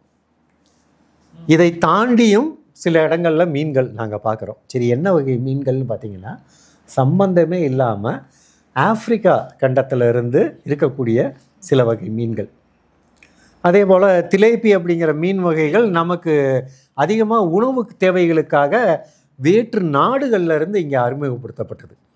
கிழக்காசிய நாடுகளில் இருந்து, தென் அமெரிக்க நாடுகளில் இருந்து உணவு தேவைகளுக்காக ஒரு ஷார்ட் டைம் சொல்யூஷனாக அவங்க நினச்சி அறிமுகப்படுத்தப்பட்ட இது என்னென்னா சின்ன சின்ன குட்டைகளில் தான் இது எல்லாமே உற்பத்தி பண்ணுறதுக்கு அரசாங்கம் அனுமதி கொடுத்துருந்தது. ஆனால் இயற்கையில் நீங்கள் உங்களுடைய அறியாமையில் செய்கிற ஒரு சின்ன தவறு அது வேறு நிலைக்கு எடுத்துகிட்டு போகும். இது என்னென்னா ஒரு குட்டையில் இருக்கக்கூடியது ஒரு பெரிய மலை எடுக்கும்போது அங்கே இருக்கக்கூடிய தண்ணீர் வந்து ஓடி அது பக்கத்தில் இருக்கக்கூடிய அடுத்த கட்ட நீர்நிலைக்கு போகும். அதிலிருந்து எப்படியோ அது கடந்து ஆற்றை போய் சேரும். அப்போ இந்த வகை உயிரினங்கள் எல்லாமே கிடைக்கிறதெல்லாம் சாப்பிட்டு விரைவாக அதனுடைய உடல் எடையை வந்து கூட்டிக்கக்கூடியது. அதே போல் ஏலியன் ஸ்பீசிஸ் அப்படிங்கிற அந்நிய உயிர்கள் எல்லாமே ஒரு புதிய உயிர் சூழல் கிடைச்ச உடனே அது அதிகமாக போராடும். அப்போ அவைகள் என்ன பண்ணும் அப்படின்னா உங்களோட நாட்டு மீன் இனங்களோட முட்டைகளையும் குஞ்சுகளையும் தான் இரையாக எடுக்கும். நம்மளுடைய நாட்டு மீன் இனங்கள் இப்படி தான் அழிஞ்சது. கிட்டத்தட்ட 56 வகை மீன்களை நாங்கள் பார்க்குறோம்னா அதில் ஒரு 10-12 வகை மீன்கள் சுத்தமாக கிடையாது. அதுவும் முக்கியமாக வைகையில் அழிந்த மீன்கள் அப்படின்னா நீருக்கு எதிராக பறவை மீன் சொல்லுவாங்களே, அந்த மாதிரி மீன்கள் வந்து இன்றைக்கி வைகையில் பார்க்கப்படலை. ஏன்னா நீரோட்டம் நமக்கு எப்பயுமே ஆரம்பித்த இடத்துல இருந்து முடிவு வரைக்கும் நீர் நம்ம பகுதியில் ஓடி பார்க்க முடியாது. வெள்ளப்பெருக்கு எடுத்தால் மட்டும்தான் வைகை ஓடும். இன்றைக்கி சூழல் மணல் எல்லாம் நம்ம அள்ளிட்டோம். அப்போ மணலை சேமிக்கணுங்கிறதுக்காக இப்போ நிறைய தடுப்பணையை நம்ம உருவாக்கியிருக்கோம். அப்போ தடுப்பணைகளை உருவாக்கின காரணத்தாலையும் இந்த வகை மீன்கள் எல்லாமே இல்லாமல் போகுது.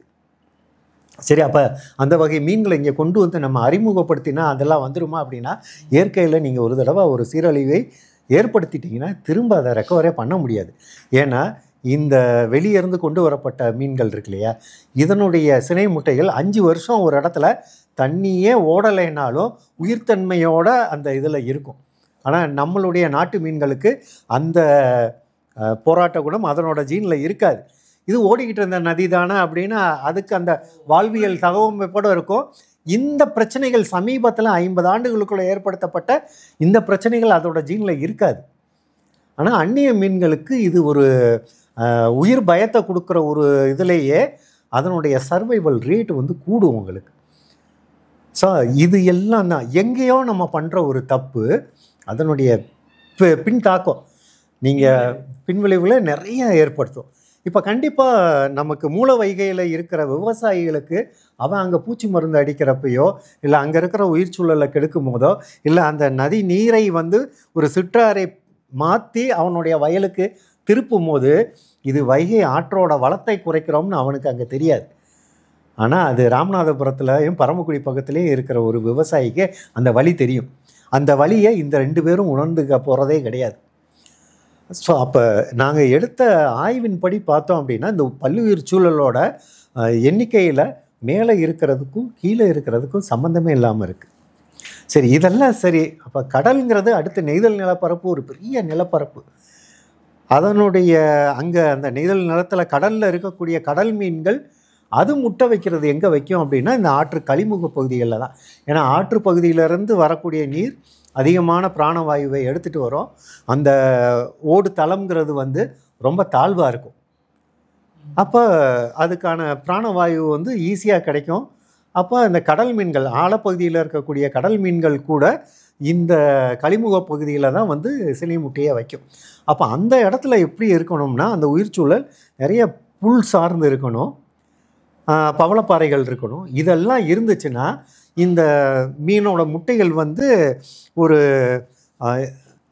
ஒரு சவ்வு போன்ற ஒரு இதுக்குள்ளே வந்து அப்படியே கூடு போன்ற அமைப்புக்குள்ளே ஒரு 100 முட்டை 200 முட்டைன்னு அது வந்து ஏதாவது ஒரு சர்ஃபேஸை பிடிச்சிக்கிட்டு இருக்கும். அது ஒரு புல்லோட தாழ் பகுதியை பிடிச்சிக்கிட்டு இருக்கலாம், இல்லை ஒரு பவளப்பாறையில் ஒட்டிக்கிட்டு இருக்கலாம், இல்லை கீழே வந்து கடலுக்கு அடியில் வந்து நிறைய கடல் புல்கள் இதெல்லாம் இருக்கும். ஸோ ஆல்கே அதெல்லாம் சொல்லுவாங்களே, அந்த மாதிரி இருக்கக்கூடிய இதில் வந்து அது ஸ்டிக் ஆன் ஆகிட்டு அதோட ஒட்டிக்கிட்டு அதனுடைய உயிரை வந்து பாதுகாத்துக்கிட்டு இருக்கும். ஆனால் அந்த இடங்கள்ல அதுவும் அரிக்கப்பட்டிருக்கு. என்னென்னா காலநிலை மாற்றத்தால் நமக்கு அதிகப்படியான மழைப்பொழிவு, பவளப்பாறைகள் அழிகிறதுனால கடலோட நீர் அதிகமாக உப்புத்தன்மையோடு நமக்கு உள்ளே வர்ற ஒரு காரணம். அப்போ உப்புத்தன்மையோடு வரும்போது இங்கே இருக்கிற நிலத்தினத்தில் அதாவது நல்ல தண்ணி இருக்கிற பகுதிகள் எல்லாமே உப்பு தண்ணி ஏறிடுது. அப்போ இங்கே உயிர் சூழல் வந்து எல்லா வகையிலையும் கெடுது. அப்போ ஒரு குறிப்பிட்ட வெப்பநிலை இந்த பகுதியில் இருந்தால் தான் அந்த இடத்துல தாவரங்களாகட்டும் கடல் பாசிகளாகட்டும் அது உயிரோடு வரும். இப்போ இந்த கடலோட வெப்பநிலை அதுவும் வந்து அந்த 25 டிகிரியிலேருந்து 15லேருந்து 25 டிகிரிக்கு இது குறிப்பிட்ட காலத்துக்குள்ளே அதிகமான மாற்றங்களை சந்திச்சுக்கிட்டே இருக்குது. அப்படிங்கிறப்ப அங்கே அந்த உயிர்த்தன்மை ரொம்ப குறையுது. இதுவும் டிராஸ்டிக்காக நமக்கு மீன் வளம் குறைகிறதுக்கும் இது ஒரு முக்கியமான காரணம். ஸோ அப்போ மேகமலையிலையும் வருஷ நாட்டிலையும் இருக்கிற விவசாயியை ஏற்படுத்துகிற ஒரு தாக்கம் ராமநாதபுரத்தில் இருக்கிற மீனவர்களை பாதிக்குது. அதே மாதிரி நம்ம இடைப்பட்ட பகுதி மதுரை பகுதியிலெல்லாம் என்னுடைய சின்ன வயதில் பார்த்துருக்கேன். அத்தனை மீனவர்கள் வந்து அந்த பெரிய பாலத்துக்கு கீழே வந்து வச்சு மீன் பிடிப்பாங்க. இன்றைக்கி அந்த மீனவர்களே காணோம், அந்த சமுதாயமே இல்லை. நமக்கு நிறைய அந்த வளையர் அப்படிங்கிற ஒரு பகுதி மக்களே வந்து இன்றைக்கி கிடையாது. ஸோ இப்போ வாழ்வியல் போராட்டத்தில் நம்ம நிலை எல்லாமே கூலிகளாக அப்படியே மாறிக்கிட்டே இருக்குது அப்படிங்கிறது தான் ரொம்ப வேதனையான ஒரு விஷயமா இருக்குது. இப்போ இதில் வந்து இதை எப்படி மேம்படுத்தலாம் அப்படிங்கிறது கண்டிப்பாக ஒரு கேள்வி நமக்கு வரும். இது வந்து ஒரு துறை சார்ந்து யாரும் முடிவு எடுக்கிறதில்ல. ஆனால் நம்மளுடைய சிஸ்டம் எப்படி இருக்குன்னா, ஒரு ஆறு அப்படின்னா பொதுப்பணித்துறையோ நீர்வளத்துறையோ தான் அதுக்குள்ளே வந்து பேசுவாங்க. அதுக்குள்ளே வந்து வனத்துறை அவங்களோட கருத்துக்களை தெரிவிக்கிறாங்க அப்படின்னா அதை ஏற்றுக்கிறதுக்கு இங்கே ஒரு போராட்டம் இருக்கும். அப்போ ஆறு, இயற்கை இப்படிங்கிற ஒரு சில விஷயங்கள் எல்லாருக்குமே பொதுவானது. அப்போ அங்கே இருக்கக்கூடிய மக்கள் தொகை, அப்போ அவர்களோட நலம் கருதி அந்த இடத்துல எந்த மாதிரியான மேம்பாட்டு பணியை நம்ம ஏற்படுத்தணும், ஒரு அணைக்கட்டு அமைக்கணும் அப்படின்னா அது அந்த இயற்கையை சீர்குலைக்காமல் இருக்கணும் அப்படிங்கிறதெல்லாம் ரொம்ப முக்கியம். கிட்டத்தட்ட விவசாயம் அப்படிங்கிறத ரொம்ப உயர்த்தி கொண்டு வர்றது பிற்கால பாண்டியர்கள் காலத்தில். நீங்கள் தமிழ்நாட்டில் அதிகப்படியாக நீங்கள் நீர் மேலாண்மையை வந்து பார்த்திங்கன்னா பிற்கால பாண்டியர்களோட காலத்தில் தான் இருக்கும்.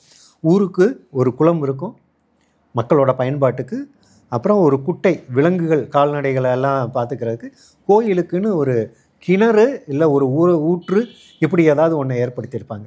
ஒரு சிறிய கிராமத்துக்கே ஆதாரமாக இதை வச்சுருப்பாங்க. நீங்கள் ஒன்றும் இல்லை, சிவகங்கை மாவட்டமாகட்டும், மதுரை நகரப்பகுதியாகட்டும், இதை வந்து அப்படி கூகுள் மேப்பில் போட்டு இப்படி விரித்து பார்த்தீங்கன்னா இந்த ஆற்றுப்பாசன பரப்புலேருந்து எத்தனை வழியாக நீர்களை உள்ளே வந்து கடத்தி கொண்டு போயிருக்காங்க நம்ம பார்க்கலாம். அந்த ஒவ்வொரு தடத்துக்கும் ஒவ்வொரு பேர் வச்சுருப்பாங்க. கண்மாயின்னு இருக்கும், வாய்க்கால்னு இருக்கும், கால்வாயின்னு ஒன்று இருக்கும், அப்புறம் ஊரணி பகுதி இருக்கும், அப்புறம் ஏந்தல்கள், இது வித்தியாசமாக நமக்கு இருக்கும். அப்போ அதில் இருக்கக்கூடிய அமைப்பை வந்து எந்த வகையிலையோ ஆற்றில் ஒரு குறிப்பிட்ட காலத்துக்குள்ளே ஓடுற நீரை சமதள பகுதிக்கு அந்த நீரை கடத்தி குறைந்தபட்சம் ஒரு ஆண்டுக்கு 2 அல்லது 3 போக விவசாயத்தை மக்களுக்கு உறுதிப்படுத்தியிருக்காங்க. அந்த ஸ்ட்ரக்சர் நமக்கு இன்றைக்கி வரைக்கும் மாறலை. ஆனால் அதோடைய தன்மையை நம்ம சதிச்சுக்கிட்டே இருக்கோம். மதுரைக்குள்ளே இருக்கக்கூடிய கண்மாயில் இன்றைக்கி எத்தனை குடியிருப்பு பகுதியாக மாற்றப்பட்டிருக்கு அப்படிங்கிறது நமக்கே தெரியும். அப்போ இது எல்லாமே ஒரு 800 வருஷத்துக்கு முன்னால் இருந்த ஒரு அரசனுக்கு இருந்த ஒரு பொது அறிவு அப்படிங்கிறது இன்றைக்கி நாகரிகம் அடைந்த சமுதாயமாக நம்ம பார்க்கும்போது நமக்கு அது குறைஞ்சிருச்சா அப்படிங்கிறது ரொம்ப வேதனையாக இருக்குது.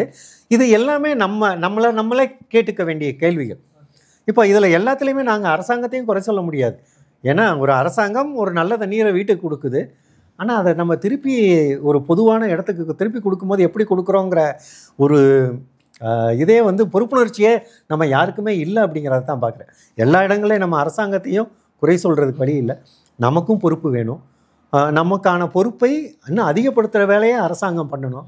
அரசாங்கத்தோட திட்டமிடல் வந்து எதிர்காலத்துக்கு எந்த வகையிலும் இடையூறு இல்லாத ஒரு வகையில் இருக்கணும். அப்புறம் அந்த உயிர்ச்சங்கிலி பல்லுயிர்களோட முக்கியத்துவங்கிறது எவ்வளவு முக்கியம் அப்படிங்கிறது. ஸோ கடைசியாக இந்தியாவின் நீர்மனிதன் அப்படின்னு சொல்லக்கூடிய ராஜேந்திர சிங் இங்கே வந்தப்போ அவர் சொன்னது வைகை செத்து விட்டது அப்படின்னு சொன்னார். ஒருவேளை அவர் எங்கேயோ இருந்து இங்கே வந்ததுனால அவர் அந்த கருத்தை சொல்லியிருக்கலாம்.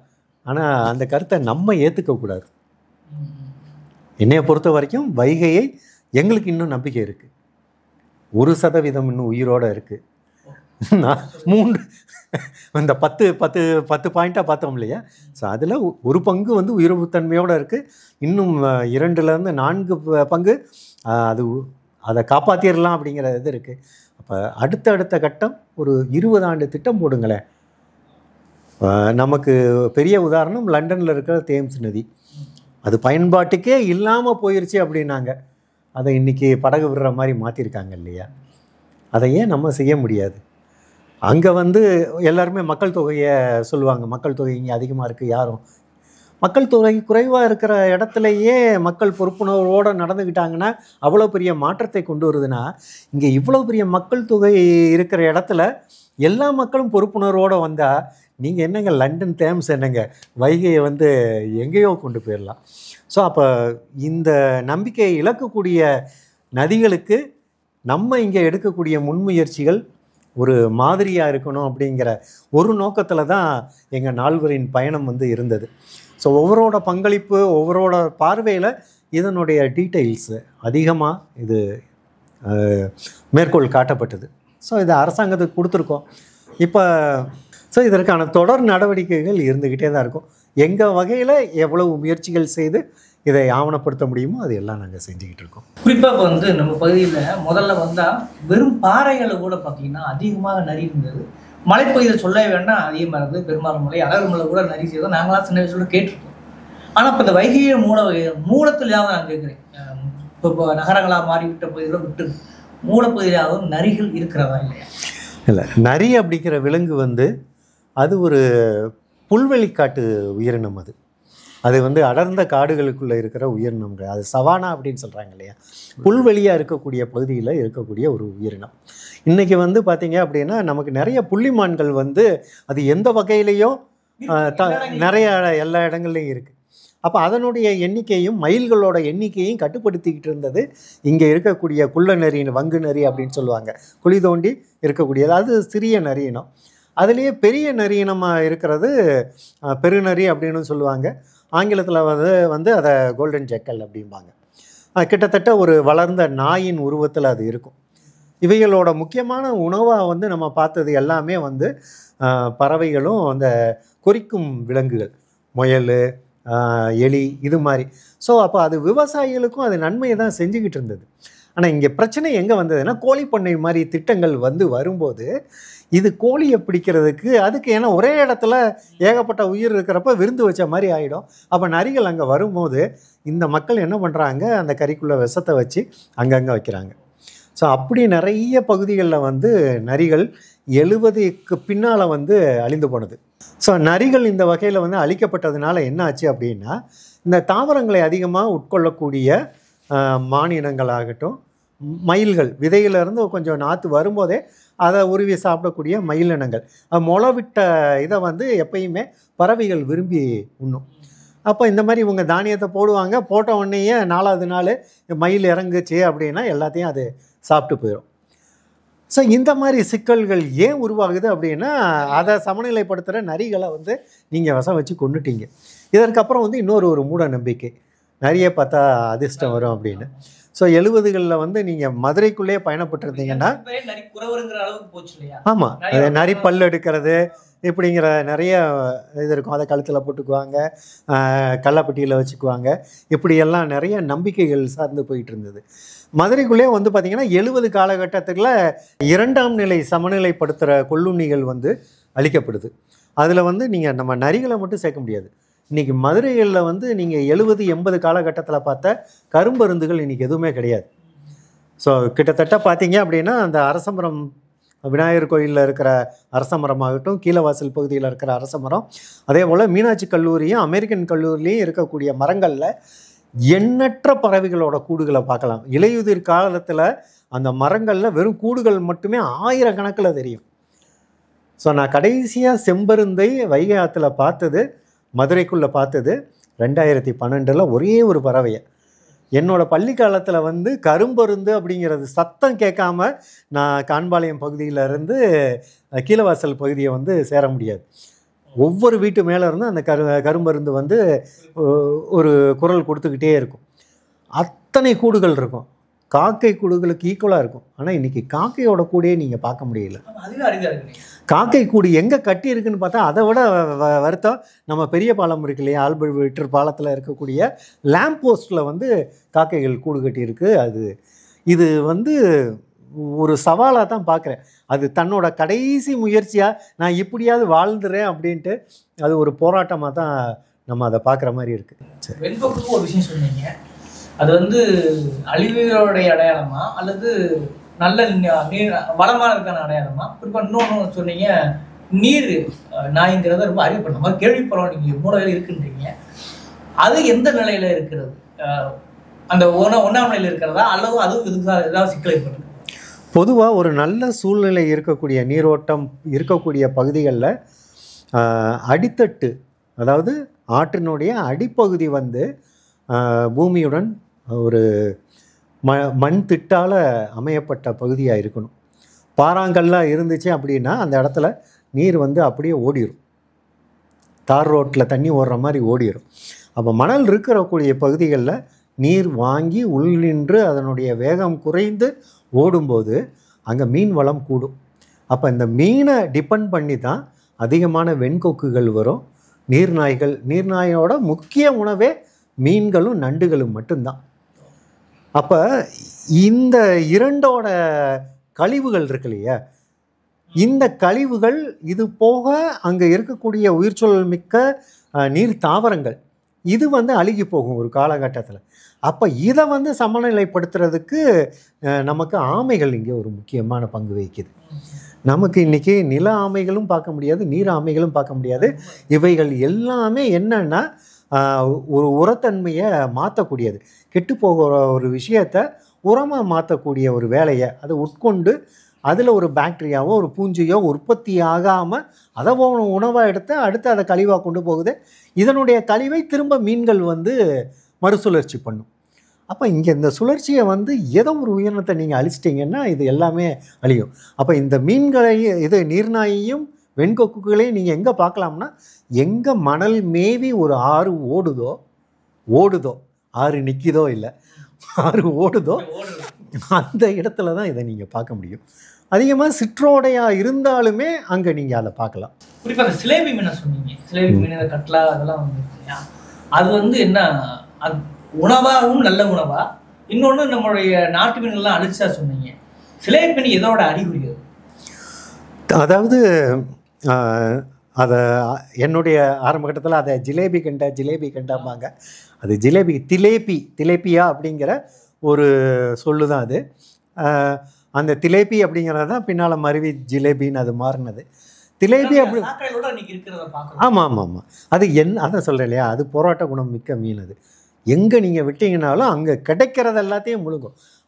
அது நல்லா வளர்ந்த அந்த கேட்ஃபிஷ் ஃபேமிலியை, ஆஃப்ரிக்கன் கேட்ஃபிஷ் ஆகட்டும், திலேப்பியா மீன் நல்லா வளர்ந்தால் இவ்வளோ வேலை வளரும். அப்போ முக்குளிப்பான் போன்ற பறவைகளையே அது பிடிச்சி சாப்பிட்ரும். இது அதிகமாக இருக்கக்கூடிய பகுதிகளில் பார்த்தீங்கன்னா நீங்கள் இந்த மாதிரி சிறிய வகை நீர்க்கோழி இதெல்லாம் நீங்கள் பார்க்கவே முடியாது. அங்கே பறவைகளே டைவ் அடிச்செல்லாம் அது அங்கே மீனை பிடிக்கிறதுக்கோ இதுக்கோ பயப்படும். அப்படியே கொத்தா 20 மீன் சேர்ந்து வேட்டையாடுச்சுன்னா அந்த பறவையை மொத்தமாக முடிச்சிடும். அவ்வளவு கொடூரமான மீன்கள் அது. ஆனால் அது அதனுடைய இயல்பு. ஆனால் இது தவறான புரிதலுக்காக இது குட்டைக்குள்ளே விட்டால் குட்டைக்குள்ளே தான் இருக்கும்னு நம்ம நம்பினோம் இல்லையா, அது தப்பு. ஏன்னா அதனுடைய முட்டைகள் ஒரு கொக்கு உள்ளே இறங்குச்சுன்னா அதனுடைய கால்களை முட்டைகள் சுற்றிக்கும். அப்போ அந்த கொக்கு அங்கேருந்து ஒரு ஆற்றுக்கு போச்சு அப்படின்னா அங்கேருந்து அதனுடைய முட்டைகள் பரவலாகும்.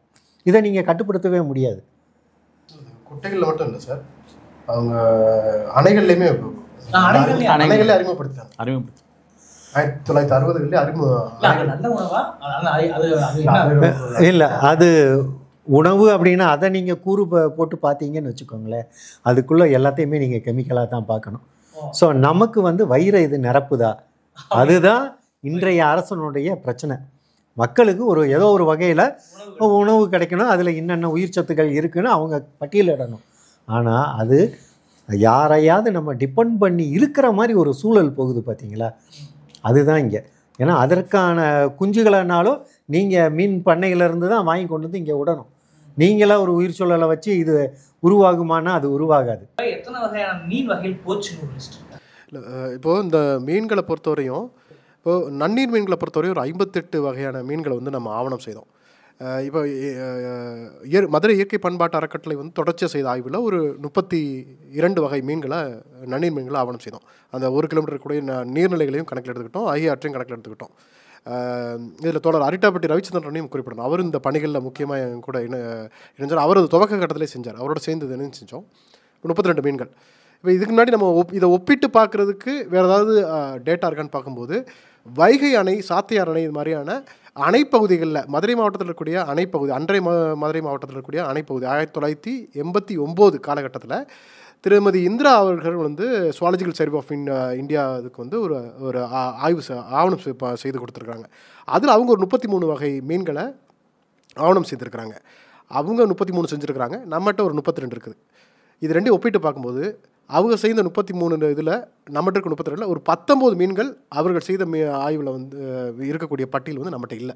19 மீன்கள் இன்றைக்கி வந்து அவர் 1989 இருந்த ஒரு 19 வகையான மீன்கள் எங்களுடைய ஆய்வில் நாங்கள் கண்டறிய முடியலை. 19 மீன்கள் இன்றைக்கி இல்லையா, இல்லது குறைஞ்சிருச்சா, இல்லை எங்கள் ஆய்வில் பிடிபடலையா அப்படின்றத கேள்விக்குறி பெரும்பாலும் அழிந்திருப்பதற்கான வாய்ப்புகளே அதிகம். ஆனால் இப்போ வந்து ஐர மீனுங்கிறது கூட ரொம்ப காஸ்ட்லியான உணவாக மாறிடுச்சு.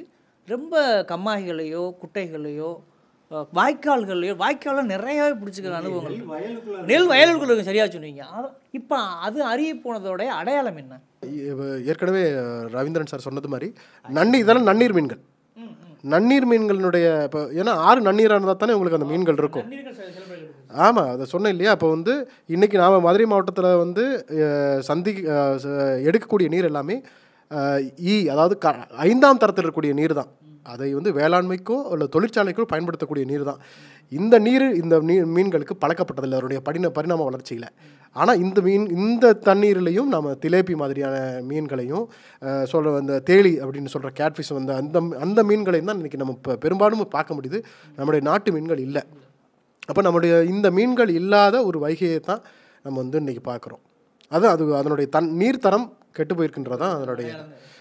இப்போ எங்கிட்ட வந்து நாங்கள் இதை சொல்லும்போது இப்போ பொதுப்பணித்துறையிலேருந்து அதிகாரிகள் கேட்டாங்க, அது எப்படி மூல வைகையிலே வந்து இந்த 4ஆம் தரம் நீர் தான் இருக்குது, நாங்கள் தண்ணி சுத்தமாக இருக்கு, தண்ணி சுத்தமாக தானே இருக்கும், தண்ணி சுத்தமாக தான் இருக்குது அப்படின்னு நாங்களும் அதான் சொன்னோம். நாங்கள் அங்கே போய் பார்க்கும்போது தண்ணி சுத்தமாக தான் இருக்குது, எடுத்துலாம் குடித்தோம். ஆனால் நீர் மாதிரியுடைய அறிக்கை வந்து பரிசோதனை கூடங்களில் வந்தது என்னென்னா அது 4ஆம் தரம் தான் இருக்குது. ஏன்னு நாங்கள் ஆமாம் அப்போ ஏன்னு கேட்கும்போது நிறைய வந்து அந்த பகுதியில் வேளாண்மை நடக்குது. இப்போ மலைப்பயிர்கள் நடக்குது. அது நிறைய பூச்சிக்கொல்லிகள் மருந்து நிறைய எல்லாரும் மருந்து அடிச்சுட்டு அந்த தாவரத்தோடு நிற்கும் அப்படின்னு நினைக்கிறாங்க. அது வந்து வந்துடுது.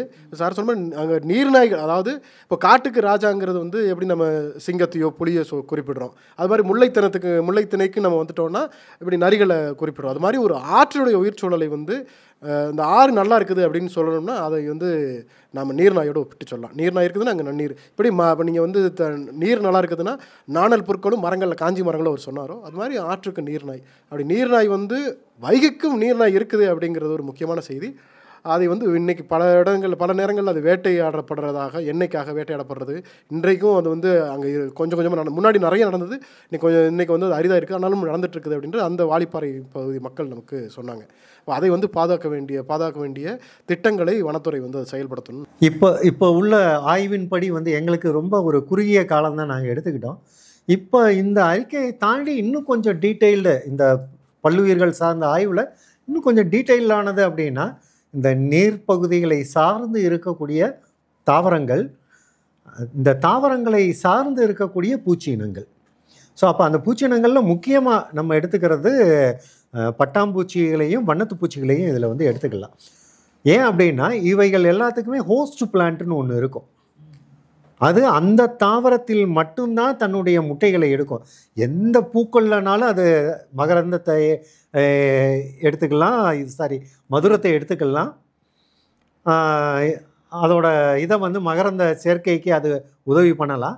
ஆனால் ஒரு வண்ணத்துப்பூச்சி அப்படிங்கிறது ஒரு குறிப்பிட்ட தாவரத்தில் மட்டும்தான் அதோட முட்டைகளை இடும். அப்போ அதிலேருந்து வரக்கூடிய புழுக்களுக்கு அந்த தாவர இலைகள் மட்டும்தான் உணவாக இருக்கும். அப்போ அந்த தாவரத்தை நீங்கள் அழிச்சிட்டிங்க அப்படின்னா அந்த ஹோஸ்ட் பிளான்ட்டே இல்லைன்னா அந்த வகை வண்ணத்து பூச்சிகளே அந்த பகுதியிலேருந்தே அழிஞ்சிரும். இதே போல தான் இரவாடிகளாக இருக்கக்கூடிய பட்டாம்பூச்சிகள். ஸோ பட்டாம்பூச்சிகளும் இதே நிலைக்கு தான் தள்ளப்படுது. இதுக்கு அடுத்து இந்த உயிர் சூழலில் ரொம்ப முக்கியமானதை பார்க்குறது தட்டான்கள். இதில் என்ன அப்படின்னா கழிவுநீர் பகுதிகளில் சாக்கடைகளில் ஒரு கருநீல தட்டான் இருக்கும். இதை வந்து மூலவைக்கு அடுத்து இருக்கக்கூடிய ஒரு சில கிராமங்களில் நாங்கள் இதை பார்க்குறோம். அது முழுக்க கழிவு நீர் ஓடக்கூடிய பகுதிகளில் இருக்கக்கூடியது. நல்ல ஓடு நீராக இருக்கக்கூடிய இடத்துல சிவப்பு தட்டான்கள் இந்த மாதிரி வகைகள் இருக்கும். அப்போ இந்த தட்டான்கள் குறித்த ஆய்வும் பூச்சிகள் குறித்த ஆய்வை இதே மாதிரி எல்லா இடங்கள்லையும் பரவலாக்கணுங்கிறது எங்களுடைய அடுத்த கட்ட ஆய்வுலேயும் நாங்கள் அதை வச்சுருக்கோம். இப்போ ஆகாய தாமரை எல்லாருமே சொன்னீங்க, 3 பேருமே சொல்லியிருந்தீங்க.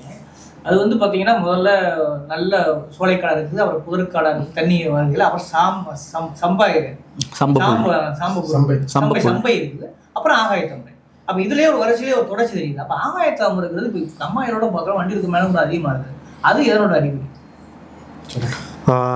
இது அறிமுகப்படுத்தப்பட்டது வெள்ளையர்கள் ஆட்சி காலத்தில். அந்த பூ வந்து ரொம்ப அழகாக இருக்கும்.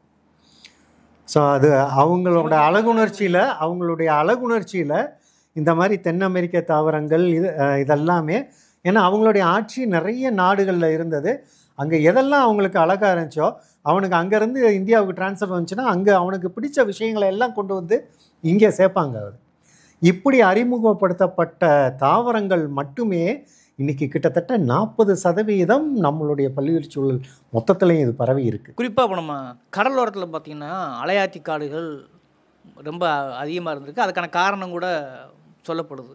அதுபோல் இப்போ இந்த ஆற்று கரையோரமும் இந்த அலையாத்தி காடுகளுக்கான வாய்ப்புகள் இருக்கா? அது இருந்துச்சா அல்லது இப்பொழுது இல்லையா, அல்லது அதுக்கான வாய்ப்பே இல்லையா?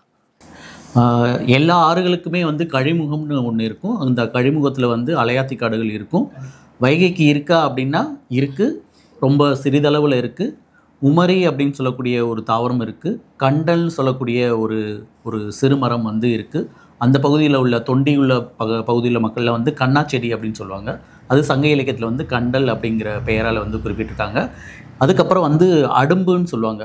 சங்க இலக்கியத்திலேயே வந்து அது பதிவாயிருக்கு. கடற்கரையில் பார்த்திங்கன்னா ஒரு ஊதா நிறத்தில் ஒரு பூ பூக்கும். அது வந்து ஆற்றங்கரை பகுதியில் வந்து இன்னமும் வந்து நம்ம வைகையோட பகுதியில் இருக்குது. இந்த 3 தாவரங்களும் வந்து நாங்கள் வந்து ஆவணப்படுத்தினோம்.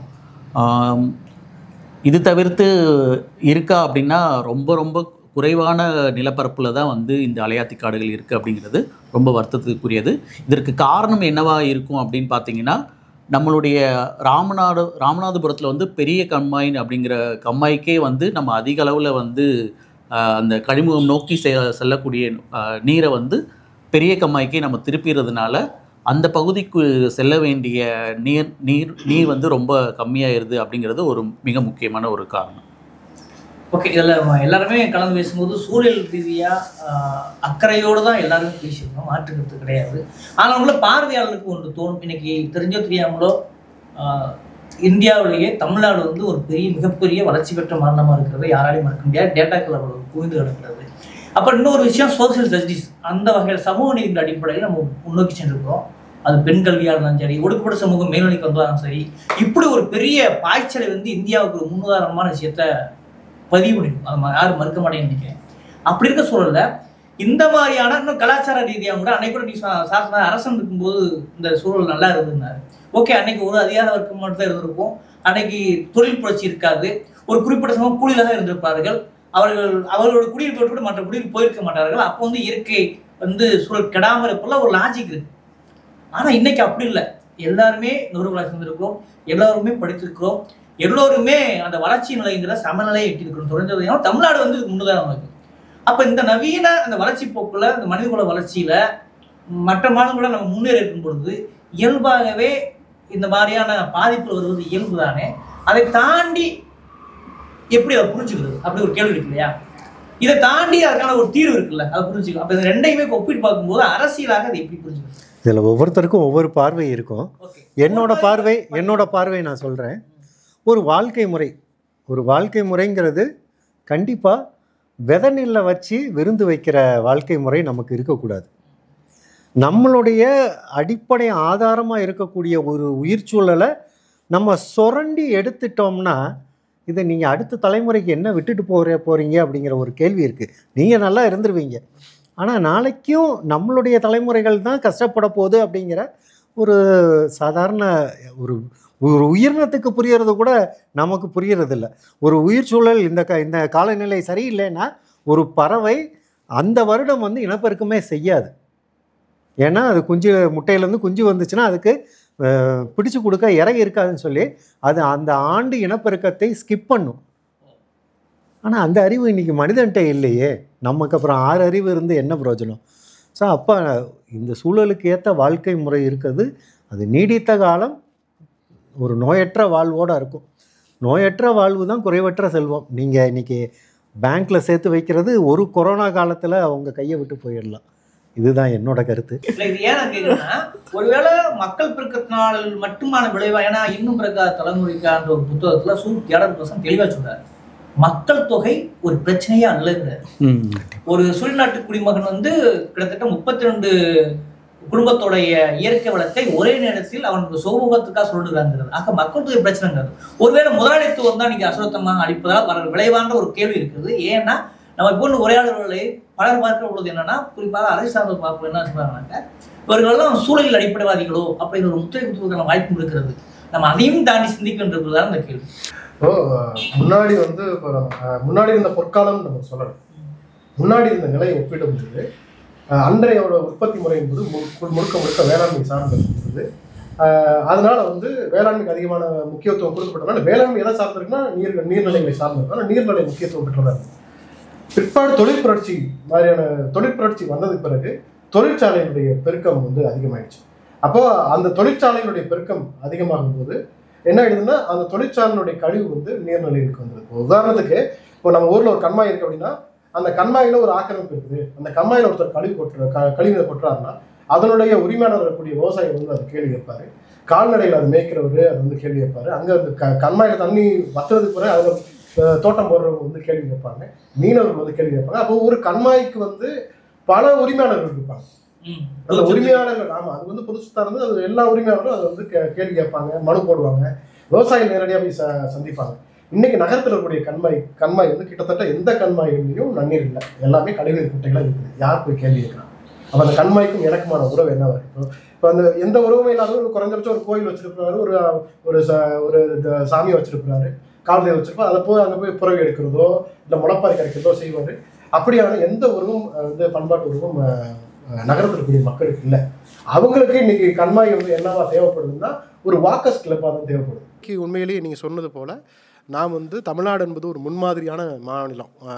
சமூக நீதி அடிப்படையிலும் சரி, வளர்ச்சி குறியீடுகளின் அடிப்படையிலும் சரி, நம்ம ஒரு முன்மாதிரியான மாநிலமாக இருக்கிறோம். அதே போல் சூழலியல் நீதியிலும் தமிழ்நாடு வந்து ஒரு முன்மாதிரியான மாநிலமாக வரணும் இல்லைங்களா? அப்போ சூழலியல் நீதியும் நம்ம வந்து இங்கே கணக்கில் கொள்ள வேண்டியிருக்குது. ஏன்னா வந்து இன்றைக்கி பல பேரிடர்களை வந்து சந்திச்சுட்டே இருக்கிறோம். ஒவ்வொரு பேரிடருக்குமான இடைவெளி வந்து முன்னாடி வந்து நம்ம கடைசியாக வந்து வெள்ளம் வந்து நம்ம 1992 மதுரையில் வந்து பெரிய வெள்ளம் வந்தது. அந்த வெள்ளம் அந்த காலகட்டத்தில் வைகையினுடைய உற்பத்தி பகுதியில் 1992 நவம்பர் மாதம் எப்படி வயநாட்டில் நிலச்சரிவு ஏற்பட்டு பெரிய சேதம் ஏற்பட்டதோ அது மாதிரி மேகமலையில் நிலச்சரிவு ஏற்பட்டது. கிட்டத்தட்ட 30க்கும் மேற்பட்டவர்கள் வந்து அந்த பகுதியில் வந்து இறந்து போனாங்க. குடியிருப்புகள் காணா போனது. அப்படி ஒரு வந்து பேரிடர் வந்து அந்த பகுதியில் வந்தது. என்ன காரணம்னா பல தாவரங்கள் வந்து மாற்றப்பட்டது அப்படின்னு நம்ம செய்தி சொல்லலாம். அப்படி வந்து ஒரு பேரிடர் வந்ததுக்கு பிறகு அந்த வெள்ளம் வந்து ஊருக்கு முழுக்க புகுந்தது. அமெரிக்கன் கல்லூரி வரையும் அந்த தண்ணி வந்து பரவி வந்தது. அன்றைக்கு ஆறுனுடைய அகலம் பெருசு.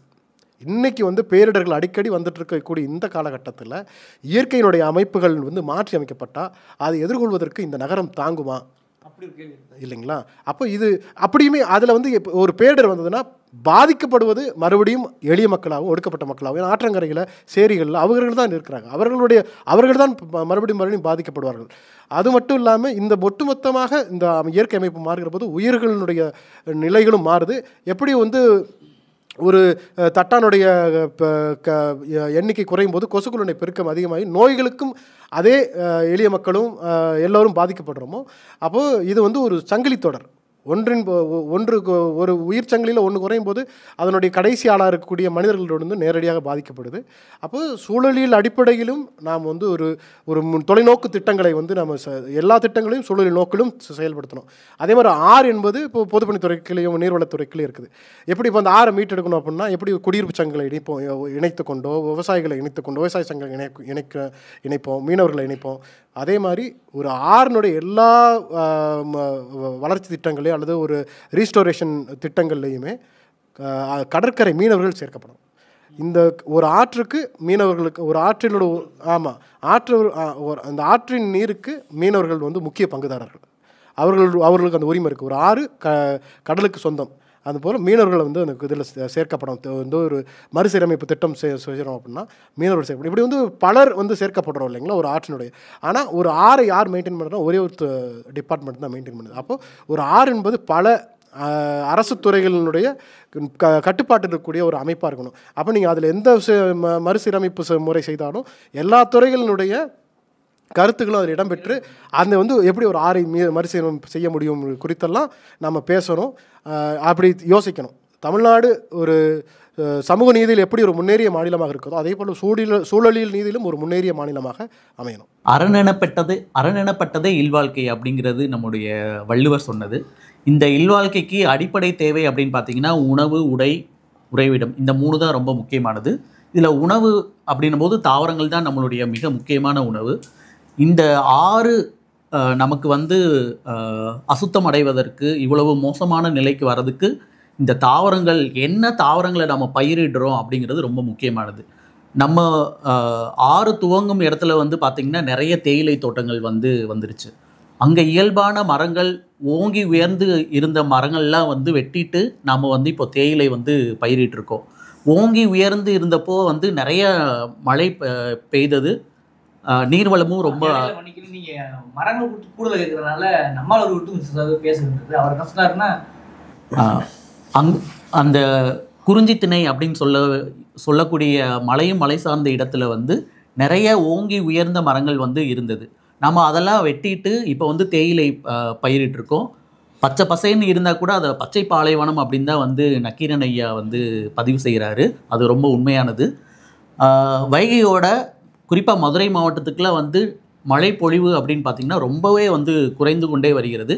அதுக்கு வந்து நம்ம அந்த மூல வைகை பிறப்பிடத்தில் வந்து உள்ள மரங்கள் வந்து அங்கே இருந்த இயல்பான மரங்கள் வந்து காணாமல் போனது, நம்ம வந்து பயன்பாட்டுக்கு எடுத்துட்டதுனால, அது குறைந்ததுனால தான் வந்து நம்மளுடைய மழை பொழிவு கம்மியாயிருச்சு அப்படிங்கிறது ரொம்ப முக்கியமாக பார்க்கணும். தேயிலை பயிரிடுறதுனால வந்து நமக்கு வந்து அங்கே வந்து நிறைய ரசாயனங்கள் வந்து பயன்படுத்துகிறாங்க. நம்ம மூல வைகையிலே வந்து ரொம்ப பயன்படுத்தப்பட முடியாத நிலை இருக்குது அப்படின்னா அதுக்கு தேயிலையிலேருந்து வர ரசாயன கழிவுகளும் ரொம்ப முக்கியமான காரணம். அதுக்கப்புறம் பார்த்திங்கன்னா மூல வைகை பகுதியில் வந்து நிறைய இலவம் தோப்புகளை வந்து நம்ம வந்து பயிரிட்டிருக்கோம். அதையும் வந்து ரொம்ப முக்கியமாக, நம்ம ஒரு காலத்தில் வந்து பருத்தியிலேருந்து தான் வந்து அதிகமாக வந்து கரிசல் காட்டில் இருந்த பருத்தியில் தான் வந்து உடை செஞ்சுக்கிட்டு இருந்தோம். ஆனால் வந்து இப்போ வந்து தேவைகள் அதிகமாயிருச்சு. அதனால் வந்து பார்த்திங்கன்னா இந்த உடைக்காக வந்து நிறைய இலவம் தோப்புகளை வந்து நம்ம உருவாக்கியிருக்கோம். நொய்யல் மாதிரியான ஆறுகளில் வந்து சாயப்பட்டறைகள்னால வந்து ஒரு ஆறே வந்து இதாயிருச்சு. அப்போ உடை சார்ந்து உள்ளதையும் வந்து நாம் வந்து இன்னும் எளிமைப்படுத்தணும். இந்த மாதிரியான அதிக சாயம் உள்ள உடைகளை வந்து நம்ம தனியாக வந்து தவிர்க்கணும்.